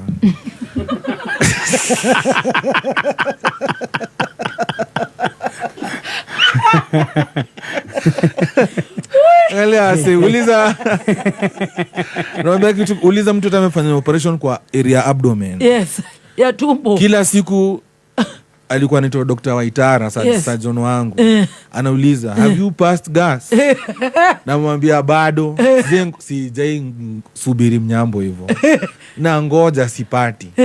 Kwa sababu alikuwa ananiambia usipo pass gas. Yes. Kumaanisha hawajarudisha organs poa. Unaweza rudi theater. Nimekaa manze karibu wiki na karibu ya kuisha. On Thursday akaniambia kesho kama utakuwa nini na kuambia Frida alikuja hivi takaponyoka. Kaambia Mungu asante.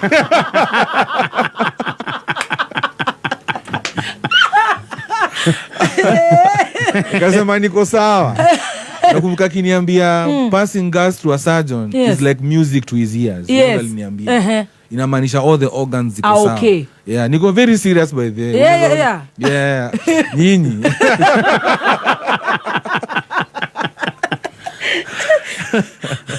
Maina Johnny negoda kwa nataka we Philippines. Mabeste wamekutoka. Wamenitoka. Umekaa kule hata ujapasi gasi watu hawakuji. My God. Lakini nafikiri uka make decision. Lakini ili ni change. So that's a musamaga every step kwa life ukipitia. Yes. Maybe that was the reason. Na Mungu pia ali make sure nilikuwa na insurance. Au kufanywa haramu. Alafu my mom venye alipona, daktari alituambia tusiwe mpea stress. Operation ya kichwa. Yeah. Akitolo hiyo tumor. So hata hiyo maneno ya usio sikuwa nimeambiaga familia yetu yangu. Siku moja tu mimi nasikia niko sawa nikaingia live. Hivyo ndio mother alijua. Ulikuwa msick. Ma bloggers udaku nini. Mother kanipigia. Yaani uko mimi namwambia hata baadaye na discharge alikuwa amekasirika. Usiwahi fanya hivyo tena. So hata wakikuja walikuja kama mimi natoka. Hakuwahi jua nilichinjwa ama nini. But ikachange mind yangu. Mabeste hakuna maneno ya mabeste. Ama pia wewe jua kama mtu ni rafiki yako kitu nafikiri kitu kingine. Sikuwa tu obsessed na yeye. Na usiende overboard. Kama nyinyi mnafanya kazi, wacha maintain kazi. Kwa sababu mahali watu ukasirika, ni kwa sababu wewe on your side umeenda way and above. Na yeye hayuko. Ukiexpect ati best yako ataenda way and above. Alafu anakosa alafu unakasirika. So wewe ulikuwa umekaa ni mabeste way and above na wakuji hosi. Una come through kwa wasee yani manze. Na tutaki mtu akudishie do kwa sababu ati ni mtu wako. Unaona? Nikarealize hivi, manzi hata singekuwa na uwezo. Hao watu wangenesanisha tu hivi. Yes. Unaona? So nikaanza kukua like myself, kujiprotect. Unaelewa? Hata saizi kama mtu ananisikia kuwa na vitu kaa hizo manzi, chukua insurance yani jiprotect. Yes, NHIF kwa sababu hata ukienda kwa private nakumbuka bed nilikulipa na tuchukua na NHIF hiyo time. Bed kwenye private lazima ilipwe na NHIF. Yes. So hizo ni vitu nafikiri hata watu wa ghetto hawajui story za insurance. You're never told vitu kaa hizo. Si unajua ukienda hosi ni kuchangishwa. But hizo ni vitu poa unajiprotect nazo. Unachukua insurance hata ile juu kabisa. Iko ni inpatient or patient unakuwa uko safe. Kwa sababu hii Nairobi manze si kama huko Moshadha. Kila mtu ako kivyake. Na mtu akimalizana na wewe anachukua mwingine. True. So hiyo ilikuwa lesson na ili ukaseparate mabeste. Umeanza kumanage pwembo zako. Umeanza kumanage sherehe na finances. Utatoboa. Kuna mahali utakuja ubackslide. Nasema kutoka hapo nilikuwa very careful. Nafikiri kutoka hapo tu nilikuwa tu kesala about maneno tu ya life. Unajua wewe jua maybe kuna tu imetokea home nini, but kutoka hapo nilikuwa niko ngoma zimeanza kushika. Masherehe umeanza kupiga. Ngoma zimeanza kushika. Siku ya kwanza by then niliendaga show ya nje ya inchi. Niliendaga Dubai na msa kunifanya poa. Sasa mimi sana unajua nataka uelewe zipa na ndege. Yes. At zienda international flight. An international show. So mimi kulingana vitu naona kwa movie, hiyo ndio knowledge niko nayo, movie vitu kaa hizo. unaga watu wanakulaga kwa ndege ulipishwi. So mimi kumbe mimi sijui pia ndege kuna class. Niko sasa mimi kwanza nakumbuka tulikuwa pale kwa departure. Naangalia hivi kuna wasi wanaka ni kama wa Ethiopia hivi. Wamepiga ma slippers. Alafu nguo ameka kwa gunia. Najiambia so wanaenda na flight tu. Unaweza unaangalia simu uko nao unakanika wewe ndio umedunga sana. Nikaingia kwa ndege nyingine kwenye to Gulf Air. Hiyo ndege haiko imegawanishwa, inakaa kama warehouse. Sasa mimi niko zile za siona hivi kwa movie, unaona kuna hoga partition. Naangalia hivi pilot ako mbele. Wajaya hostesa kujena sijui kitu fulani akakuzana kitu fulani ya menu. Mimi nikachagua ilikuwa hapo sijui biriani nikachagua hiyo. Na nikanotice mse akuchukua au mwingine akuchukua sema labda kulikuwa amelipa kwa fare. Mimi vile najua hata venye jua na kujaga na tuambia unalipiwa kwa nde si mimi nikatimbua food. Kidogo nikapatiwa bill. Nikaambia madam I have paid. Ananiambia no. You have to pay right now. Na uko kwa ndege? Niko kwa ndege. Lakini bahati nilikuwa na pesa ya Kenya. Nikasha sana kumbuka hapo ndo nikarealize kwani kunaendaje huko? Unaona? Hii sile jua aliniambia. Hizi zile ndege wanasemaga. Misa tumelandia airport fulani nafikiri huko ndo Dubai, lakini nashangaa nilikuwa naona gapro nyingine kwa National Geographic airport Dubai. Naangalia airport hivi nasema hii ni Dubai. Nikashuka. Kushuka manze naona airport ni kadogo. Nauliza ule msalinichukua mzuku ni wapi? Akaniambia huku ni Sharjah. Kumbe manze nimepelekwa kama Naivasha huko. Area ingine sijui wapi. Kuingia kwa gari unaona tu desert. Saidi. Sasa ndio baadaye nikiwa huko kwa show watu wananiambia ulikutana nini? Ulikuwa wapi? Ulilipwa the cheapest flight sijui wapi, lakini ilikuwa ni Sando, nilikuwa ni Kilani hizi vitu. Sasa umemesiwa na event organizer. Adira na baadhi yake. Na murona ndereva ndege. Lakini ilikuwa learning experience tu. Kana Kilani hizo pole.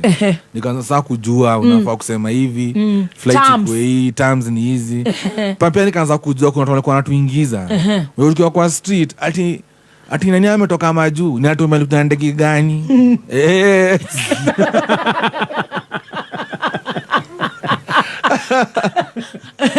Kwa sababu unazokuwa kwa street ndege ni ndege. Yes. But anyway, ilikuwa tu ni poa, ilikuwa ni my way of learning. Yes. Pia at least najua how to charge your events. Yes, najua. Demands ni gani? Yes. Ninataka this flight, this class, this hotel. Yeah. Lakini show ilikuwa poa. Na nilisikia fiti kwa sababu ilikuwa my first time kwenda huko. So kutoka hapo ni kupiga. Lakini promoter nipeleka base nyingine jo. Nikasema huku mko mpaka na Napoleon. Akaniambia huku niko Mama Pima. Huku ni side gani ya Dubai? Promoters. Alikukanja vizuri. Alikunikanja nilikanja, lakini akaniambia nikupeleka chuo fulani. Na hii place mbona inakaa iligo hivi? Machuo mzingine wazimu. Hata zienda huko tena. Kumetatua Tanzania, wa Kenya na Waganda. But ilikuwa na vibe. Nile nilikuwa naogopa. Unakaa Karawa anaweza tupata hizi maeria. Unaelewa? Alafu ushaambiwa huku ufio kupatikana na nini? Alafu unasema sasa hapa tukipatwa hapa. But ilikuwa ni experiences tu. The hard way though. Ilikuwa fiti. Yale unavyonywa zile machumu wanaendaga. So from there uliweza kulearn how to charge, how to plan. So sasa hizi niko rada. Sasa nahoga niko sawa. Sasa we ni master. Mbaya. Amazing. Ni amazing. What challenges have you gone through? Juu sasa umeshika rada, umetoa ngoma zote, I think all your songs zimehit. Challenges zenye umego through music. Ndio tuende sasa pale, mimi sisikii mahali unasema bado uko Parklands, umeoa, tuko wapi? Tuko ni mdaku. Awakinyererwa.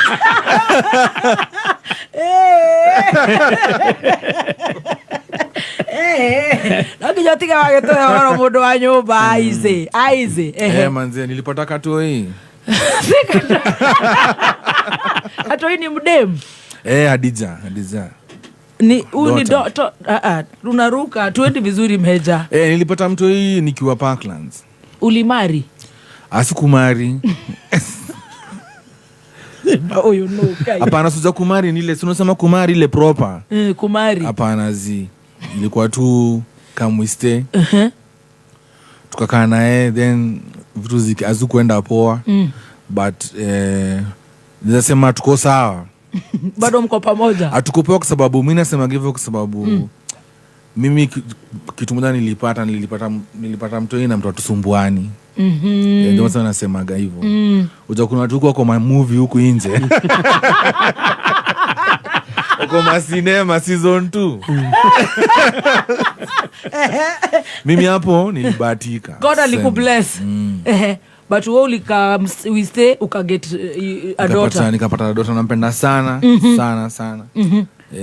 So haikuwork.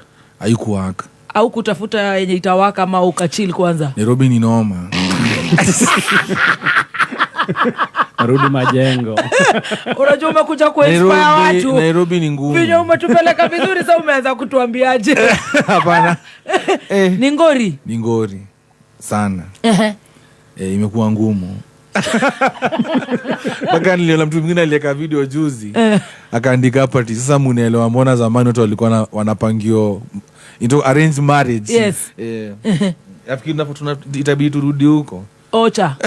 Ile arranged marriage. Ile waambie mzazi akutafutie juu kuni kunoma. Mtu yako how old your daughter? 9 years. 9 years. Okay, SBA. Ni mbigi. Wewe ni mtu wa 2015. Yeye shindaga akituma ma message. Amejua kutuma ma message mata kila saa. So anyway, una co-parent. Poa sana. Mtu anakuja kwako anakaa kwa mother. Akifunga shule, akifunga tu shule hivi anakuwa na mimi all through. Akifungua ana mother. Na pia tukai mbali sana from each other. So kutoka hapo ni ngori. Udhoni sasa. Tukiskip tu ni kupitililia tu ukienda. Yani vile umepiga job bado patana na your you know of your tooth. Yo waigegore yaku. Muhiki waigegore yaku. Meta wote hiki mbwaksi. Nini madenge yani. Nairobi tu ni ngumu. Hapana lakini sasa niko in a relationship. Na niko poa.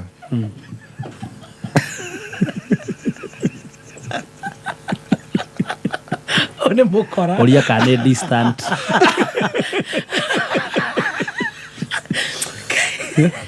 Distant ama. Mbona sio kitu tunangeza hizo time tunakam hivi. In present time. Niko. Utatuambia. So lazima tukae kidogo ndo tujue vile kuna lakini niko. So far so good. You're in a stable relationship. Yes. True. For sure. Yeah. Okay. Siongezi ingine. Unaoni? Sikana ni. Mdaku. Tigana nani? Tigana nawe. Haya, Meja. Unakuanga uko branded. Tutaenda challenges za music industry, especially the genge, and you're still there. Uko branded na Tumblr. Na leo leo wase wanasema uko na Tumblr ya black. What about the Tumblr?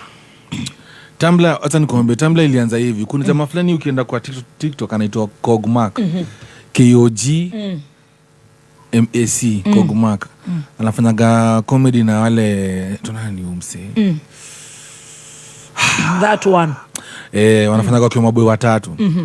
So mimi sikuwa nimerealize. So alichukua video zangu zote. Alafu akasema major in hiyo, nakumbuka video ilikuwa major in every song. So ilikuwa video fanya unamwona kwa hii ngoma niko na Tumblr. Hata mimi mwenyewe nikarealize from that video. Watu wakaanza kushare kwa WhatsApp nini. Ndio hiyo story ilianza hapo. Lakini ilikuwa tu ni kitu napenda kufanya. Yes. Ni kama tu vile unaweza kuwa na habit alafu mtu a point out. Yes. Maybe mtu achukue clips zote ushei post. Asema ushei realize manze mbona anapenda kufanya kitu fulani. Ndio by the way. Hivyo ndo ilianza. So ilikuwa tu ni habit. Yes. Mtu alimulika lakini ni habit niko nayo. Ya kushinda na Tumblr. Akushika kitu Tumblr za kuwa ni juo naweza kuwa.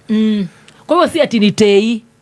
Ni Tumblr. Sasa unajua lakini unajua sasa for business wise ni sawa mtu akifikiria hivyo. Umeelewa? Yes. Sababu mimi mimi ni ambassador wa brand fulani. Okay. Umeelewa? Captain Morgan. Yes. So iko tu sawa. So Tumblr you're fine. I'm fine. But unajua kuna watu ufikiria like namkaga asubuhi. Usiseme mimi. Najua. Manze mpaka naweza kuwa manze niko asubuhi ngware. Niko tu mahali. Ogongo Tumblr niko jamaa sasa ni saa 1. Hata hapa tu chini kiingia Sudali niuliza. Tumblr. Naambia ndo naenda interview.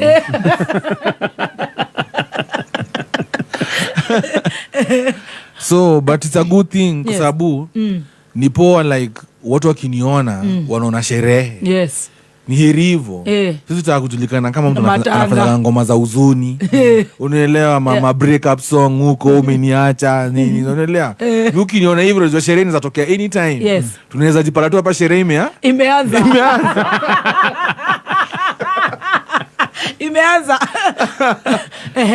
Tunaweza ingia dashi anytime. Dashi. Na leo ndi Friday yetu. Na ndio Friday yetu. Challenges zenye umepitia in music industry and being a celebrity na being in that line of genge. Yes. Naweza sema one thing naweza sema ni hivi. Yeta nasema ndaitoa kama challenge na pia advice. One thing I think ma-artists huwa wanaogopa sana tulianza nao. Wanaogopa criticism. Ujasi tukianza hakukuwa na ma-TikTok, hakukuwa na ma-Instagram. So vile wewe unafeel tu hivyo unaongea kwa base ama kwa saloon unaenda home. Haitafikia huo msi. Lakini sasa hii kila mtu ni reporter na kila mtu anataka kusikika. Na kila mtu anajua. Umeelewa? Yes. So unakuta ma-artists wengi huwa wanaogopa kuchange. Ama kupush boundary. So nakuta mimi kuna ngoma zingine nikiimba watu wanashtuka. Lakini lazima ni push boundary kwa sababu hii ni career yangu. Na career yako ndio inakufeed. Na lazima ujue how to morph. Na kukaa for a long time. Huwezi kuwa tu stagnant. Hata that's why utaona kuna notice kuna product imeshika haina competition. Lakini unaona tu advertisement ati now in a new package. Mbona wanafanya hivyo? Ndio ikuwe exciting kwako ukishop.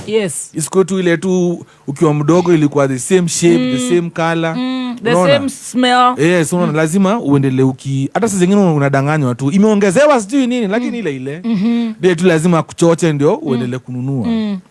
The same thing hata na music lazima ujue kumorph na kuchange. So nasema the first time nilipata criticism nafikiri ndio nilishtuka juu ilikuwa my first time.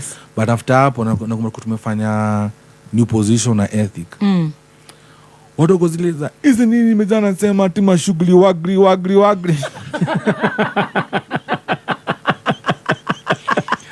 But unajua mimi sonically kwa music najua tunafaa kuchange saizi. Unaona? But unakuta ule mtu nampea music for hiyo time hanielewi. Then the same people saizi unaona kwa hapo rada ni gani au ndo wanazitoka new position unaelewa. But hiyo time ikitoka hadi video ukiangalia usome comments ni matusi tupu. But hiyo time wangeelewa. but wanazitoka mbaya.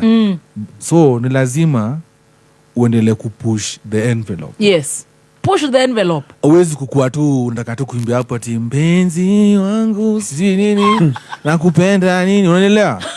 So unakuta saa mimi napenda kupushi kitu mpaka mbali naweza ifikia, kwa sababu mimi na believe art haifai kukuwa na boundaries. True. There's no boundary. Ufai kunieka kwa kakun. So unakuta na unajua seti sijui. Yes. Nikitoka ngoma najua nimesema vitu za ajabu najua. Yes, juni wewe umefanya. Mimi nimefanya. No iwa modo sio. Kongo na hizo togere guest ama ajabu netoe. Yes, you know. We know. Na unajua the effect. Yes, I know. Yes, unajua the effect. And the repercussions. Yes. Lakini baadaye utasikia ngine wameanza kukukopi. Station nyingine imeanza kuleta guest kama hao, unanielewa? Pia mimi nikaanza kufanya hivyo. Sasa ile unapitia hiyo criticism. Yes. Kila mtu ako on the sideline. Unaona? Vitu zikianza kuiva ndio wanaanza kukam. Lakini sasa wakikuja chakula tushapakua ndio tunamalizia ndio tunaosha vyombo. I love that. Umenielewa? Yes.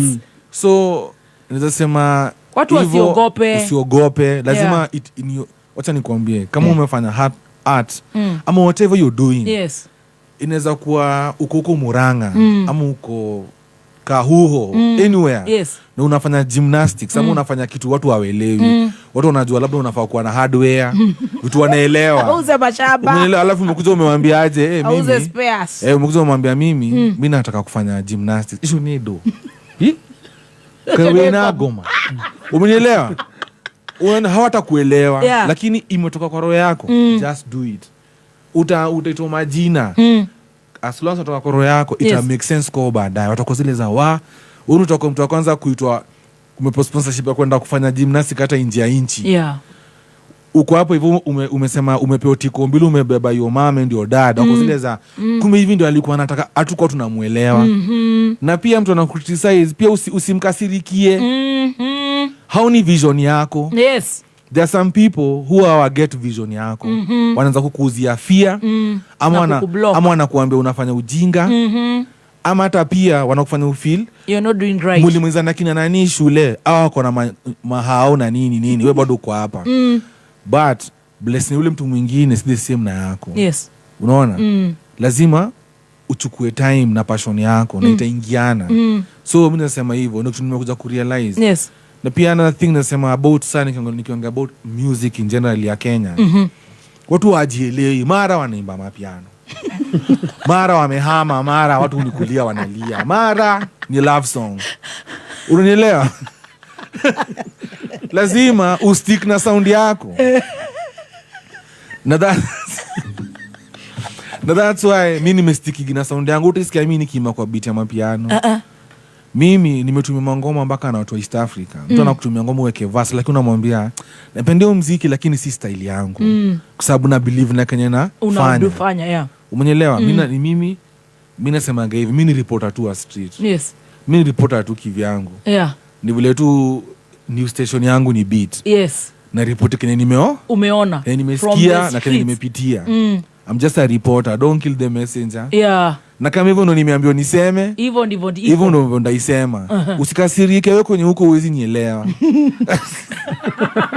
Uwezi. Wewe ukiwa moshadha uwezi nielewa. Hapana, beko kuna mtu wa moshadha hapo mimi anaelewa. Anaelewa ni reporter. Umenielewa? Ukiwa na kwa TV kuna watu wanakula manguya. Usianze kusema ati nguya ni hizi zina flag nguya. Jua ati kunywa mkulagi nguya. Unanielewa? Nilisema ati hiyo nguya nini? Alafu na kuna ukarangi nguya hapo unaweza kuniambia nataka nguya kila siku. Kumbe ni tamu. Utakitiza aje hata ujui taste. Yes. Unanielewa? Taste kwanza alafu criticize. True. Si ati hatuwezi kula nguya, sisi hatuwezi kula nguya.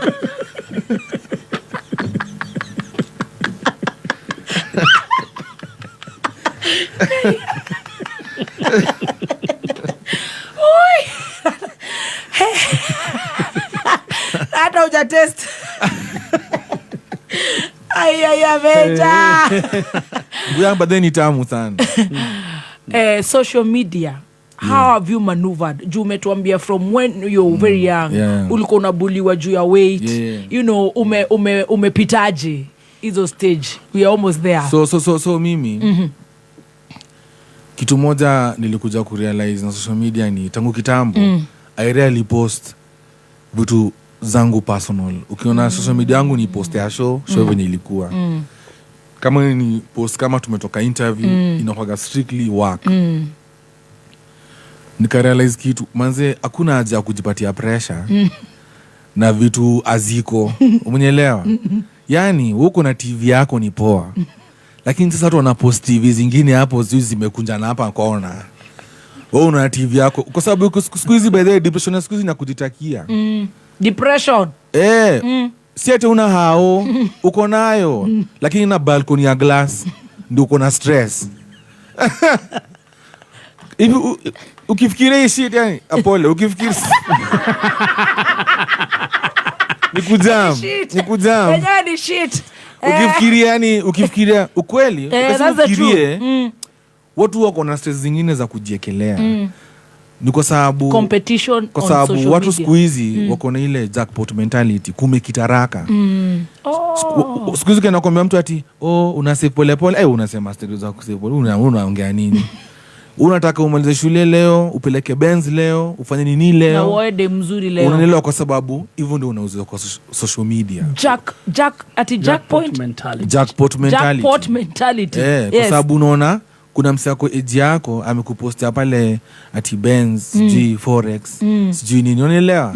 Anakoroga akili.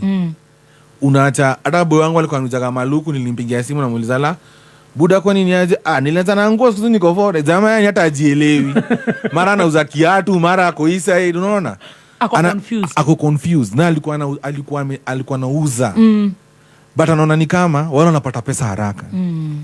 Lakini wacha nikuambie, ukijenga kitu polepole, hata kitu ifanyike itakuwa na msingi ya nguvu ya kubomoka. Unaona, ukisema unajenga mawe unaekela polepole, simiti inafaa, chuma zinafaa, foundation inafaa.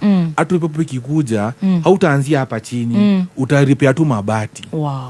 Lakini ukianza tu kutengeneza na makaratasi kitu ijashika shika, kitu ihappen, utaanguka tu hivyo hivyo. Vile inakuja haraka ndio itaenda haraka. Na kuna kitu ingine, the more unapitia process, utavalue hiyo shilingi. Ukweli, utaivalue. Utakuwa na make sure hii shilingi inaenda wapi? Inaenda kunisaidia. Sitarusha do. Hautarusha do. Na tena inafaa ikue every kama unafanya biashara. This is a sermon. This is now a past sermon. Is the truth. Kama unafanya biashara, 70% of your earning inafaa irudi back to the business. Ile kitu moja watu washikanishagi. 70 ni kukula. 70 irudi kwa biashara. Saizi watu wanataka watu wanakula. Saizi watu wanatengeneza do, 70 yote unakula. Alafu 20 unataka kununua viatu pea 2 ndio watu weke stock. Unanielewa? Jackpot mentality. Hata music ukienda kufanya kazi lazima uinvest back. Unaona? Lazima ushoot video poa, lazima uende uhae kamera poa. Red camera, unataka red camera, unataka location fiti. Watu wanakufanyia job. Mimi unajua tu niko na mbogi nyuma yangu. Niko na wasi wako wa job. Niko na wasi wangu wa corporate, niko na manager wangu ana handle shows za club. Uko na manager. Niko na DJ, niko na photographer wangu. Unaelewa? Niko na msee wangu tu na kwa gadere wangu ama tukuna. Na una travel na yeye. Una travel na mbogi. Kuna wale mu travel nao na kuna wenyewe wanafanya job zingine. Ego na corporate handler. Si ndio? Niko na watu wa corporate kwanza tu usemwani wangu. Wao watu wa mavilami nini, unaelewa? Ana wana handle Safaricom. Hiyo ndio face. Coca-Cola, any brand. Kwa sababu I know how they think. So he want to represent. Wakiingia pale na suti wanaongea the same language, wataelewana. Lazima uko na akili. So lazima uko na akili ya kushape do na watu wengi. Unaelewa? Sasa unataka uende show ukule pesa yote peke yako. Wewe ndio uko manager. Wewe ndio umiti mtu wa Safaricom. Wewe ndio utume email. Nitaki kushare. Ni wewe dereva. Lazima lazima uko na wasee. Lazima ushine, lazima pia walipe poa. Lazima walipe poa. Juu walipa poa kwa sababu unajua mimi kwa sababu mimi by the way kwa watu wote niko nao. DJ wangu tu ndio hana familia.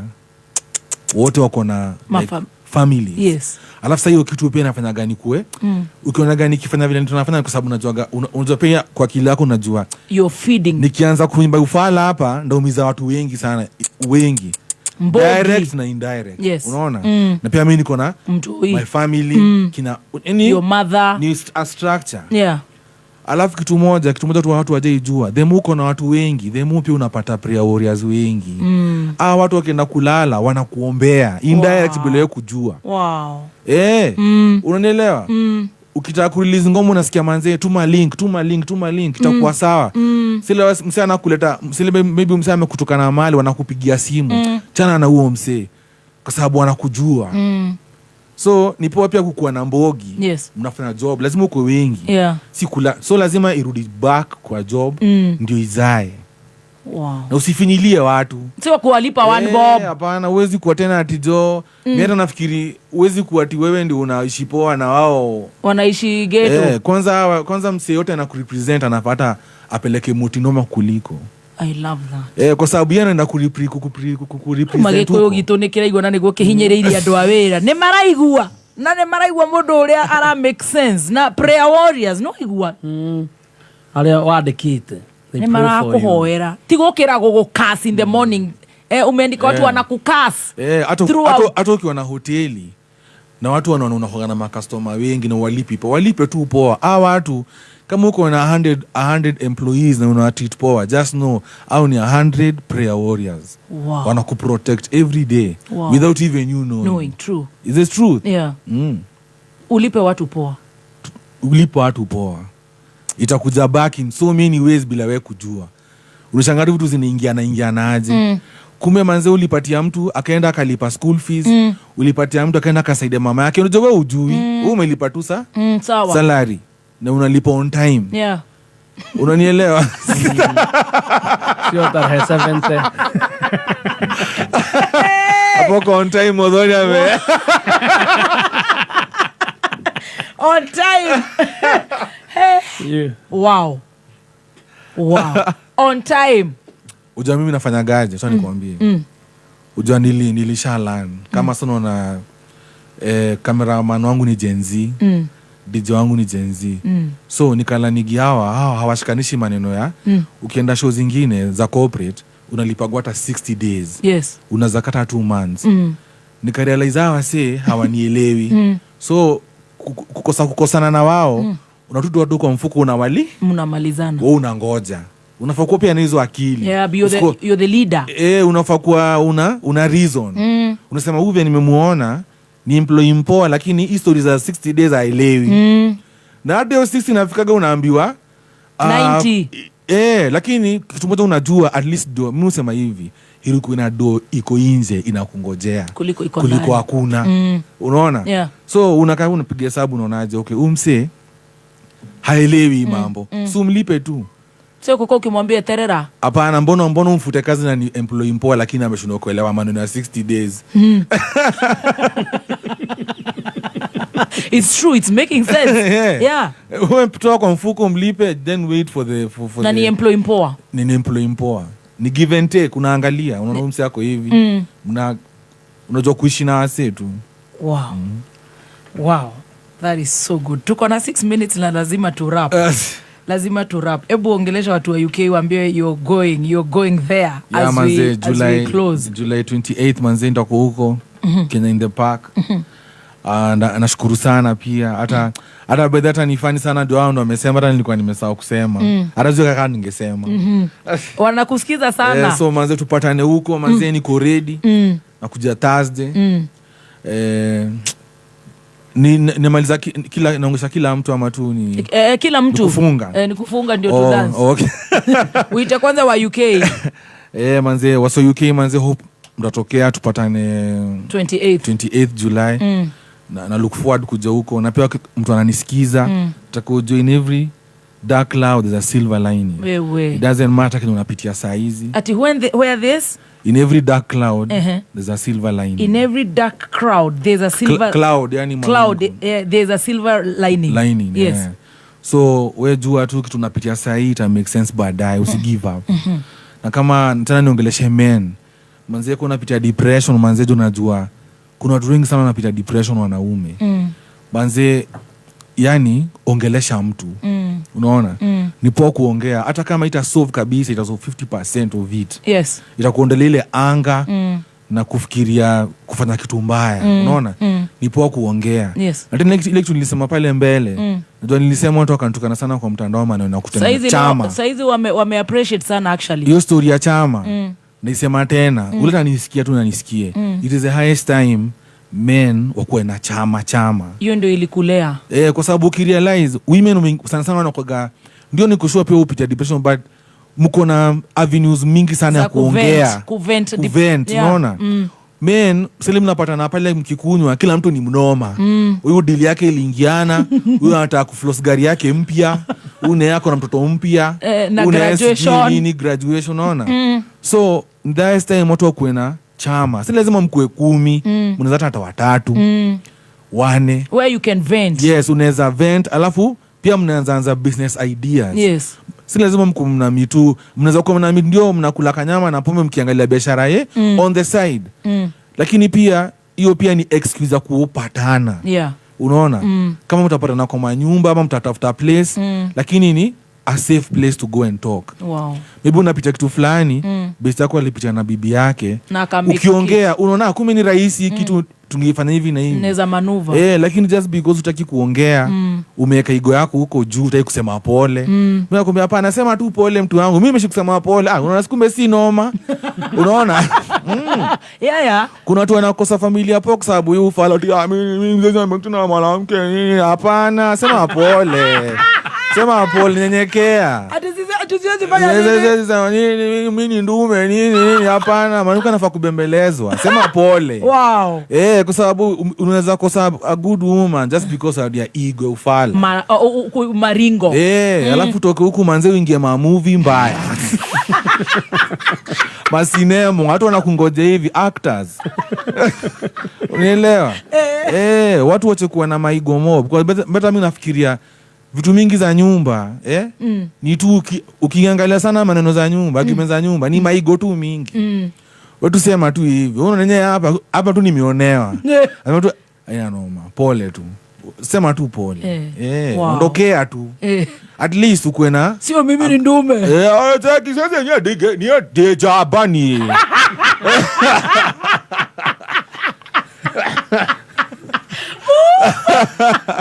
Unaelewa? I love that. Sometimes nyenyekea tu. Nyenyekea saa zingine sana.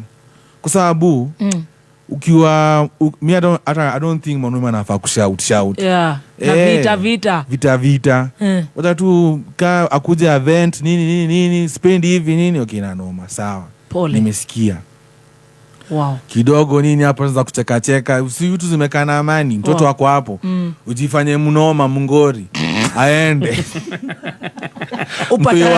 Upatane na maakta. Upatane na mamovie. Unaweza kuona kitu zingine venye unaingia kwa home mtoto ukimbilia. Hiyo kitu usitake hiyo kitu ihepe kwa sababu ati we jaba.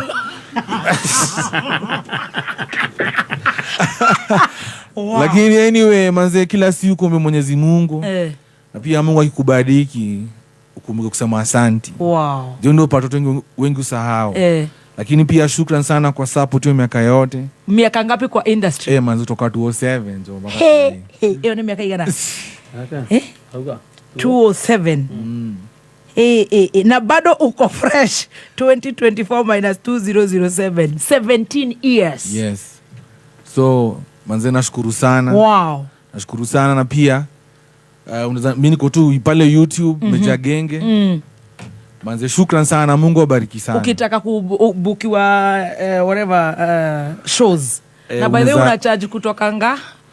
Ayo hatuwezi ongea. Modo wa nyumba. Kwa sababu unajua by the show biashara ya music hainaga constant price. Yeah. Pia ni mati sajua hivyo. Sasa nilipisha mtu wa Nairobi, nilipisha mtu wa kama Murang'a. True, yeah. Spending power sawa. Spending power si the same. Yes. Pia kuna aspect ya kuna ni cooperative event ni club. So for any bookings tupe number to Meja Genge IG Meja Genge. Namba ya simu ya manager 07 ya manager 07 lakini namba yangu kila mahali. Okay, tupatie. Sasa itakuwa noma. Sasa tukitaka kukuitia gigs tutakupa wapi? 0706 inachukua namba nyingine. Ndakuwa na 2. 0706 590. Unaweza inspire machali by the way. 590 284 0706 590 Unasikizanga Mugithi? Unapenda Mugithi yote? Manze mimi kwanza unapenda Shosho Agakunga. Napenda Salim Junior sana. Salim Junior Mugithi Sheshe, ile ngoma ya Sheshe. Napenda umse mwenye alimba. Nilikule ngoma niko mcheze. Kajoni. Ile Kenya Njui. Mambalita. Napenda Kamaro. Ne wito. Na saizi our upcoming genge artist maanguka wa nini, unawasikiza, unawasupport? Wasikiza of course manze. Mimi napenda angalia. Mimi as long as doba inatoa mtu kwa ghetto. Kama music inaweza ku uplift ikutoa kwa street. Mimi sijali kama unaimba nini, unaimba Mugithi, mimi lazima nikusupport. Wow. Inaweza kuwa ni ufala sana, ati unajua ina uplift msee na una hate. Unaona? Haiumizi mtu. Ina uplift vijana. Mimi niko hapo. Na badala nimefanya unajua kitu fani, walinianza kunipigia simu ati mjoni niwekea verse, na shtuka kwa sababu natiki ngoma iko sawa lakini mtu anataka verse yako. Alafu ni mtu anaweza kupigia simu. So hata hizo kina Mukuchu nimewafanyia remix Jibagajat. Juzi tumetoa remix ya TikTok. Iko baadaye unaweza tiki kwa YouTube. So yani mimi niko hapa kusupport wase na mimi wafanyia free by the way. You don't charge them? They charge mse like anything. Kuwekea lyrics. Hapana. Moral lakini unajua tumepoteza time, tupitisha time. Thank you. Baraka. Wow. Na goko anake matirare katuhugia ona matige twekera kama ina uplift support. Kama ina uplift support. Kama ina ku uplift support it. Wacha kupigana nayo. Kama ina uplift mtu support it bwana. God bless you. Thank you. Zima hiyo kitu. Thank you. Twende. Femi, ndole meja. Sulku unadai kuchapiana naye. Ishia.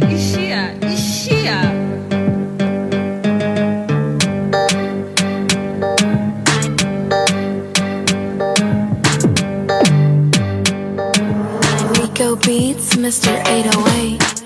Okonko pole nimekuja ghafla. Ni vile wewe ukuwa umenibamba.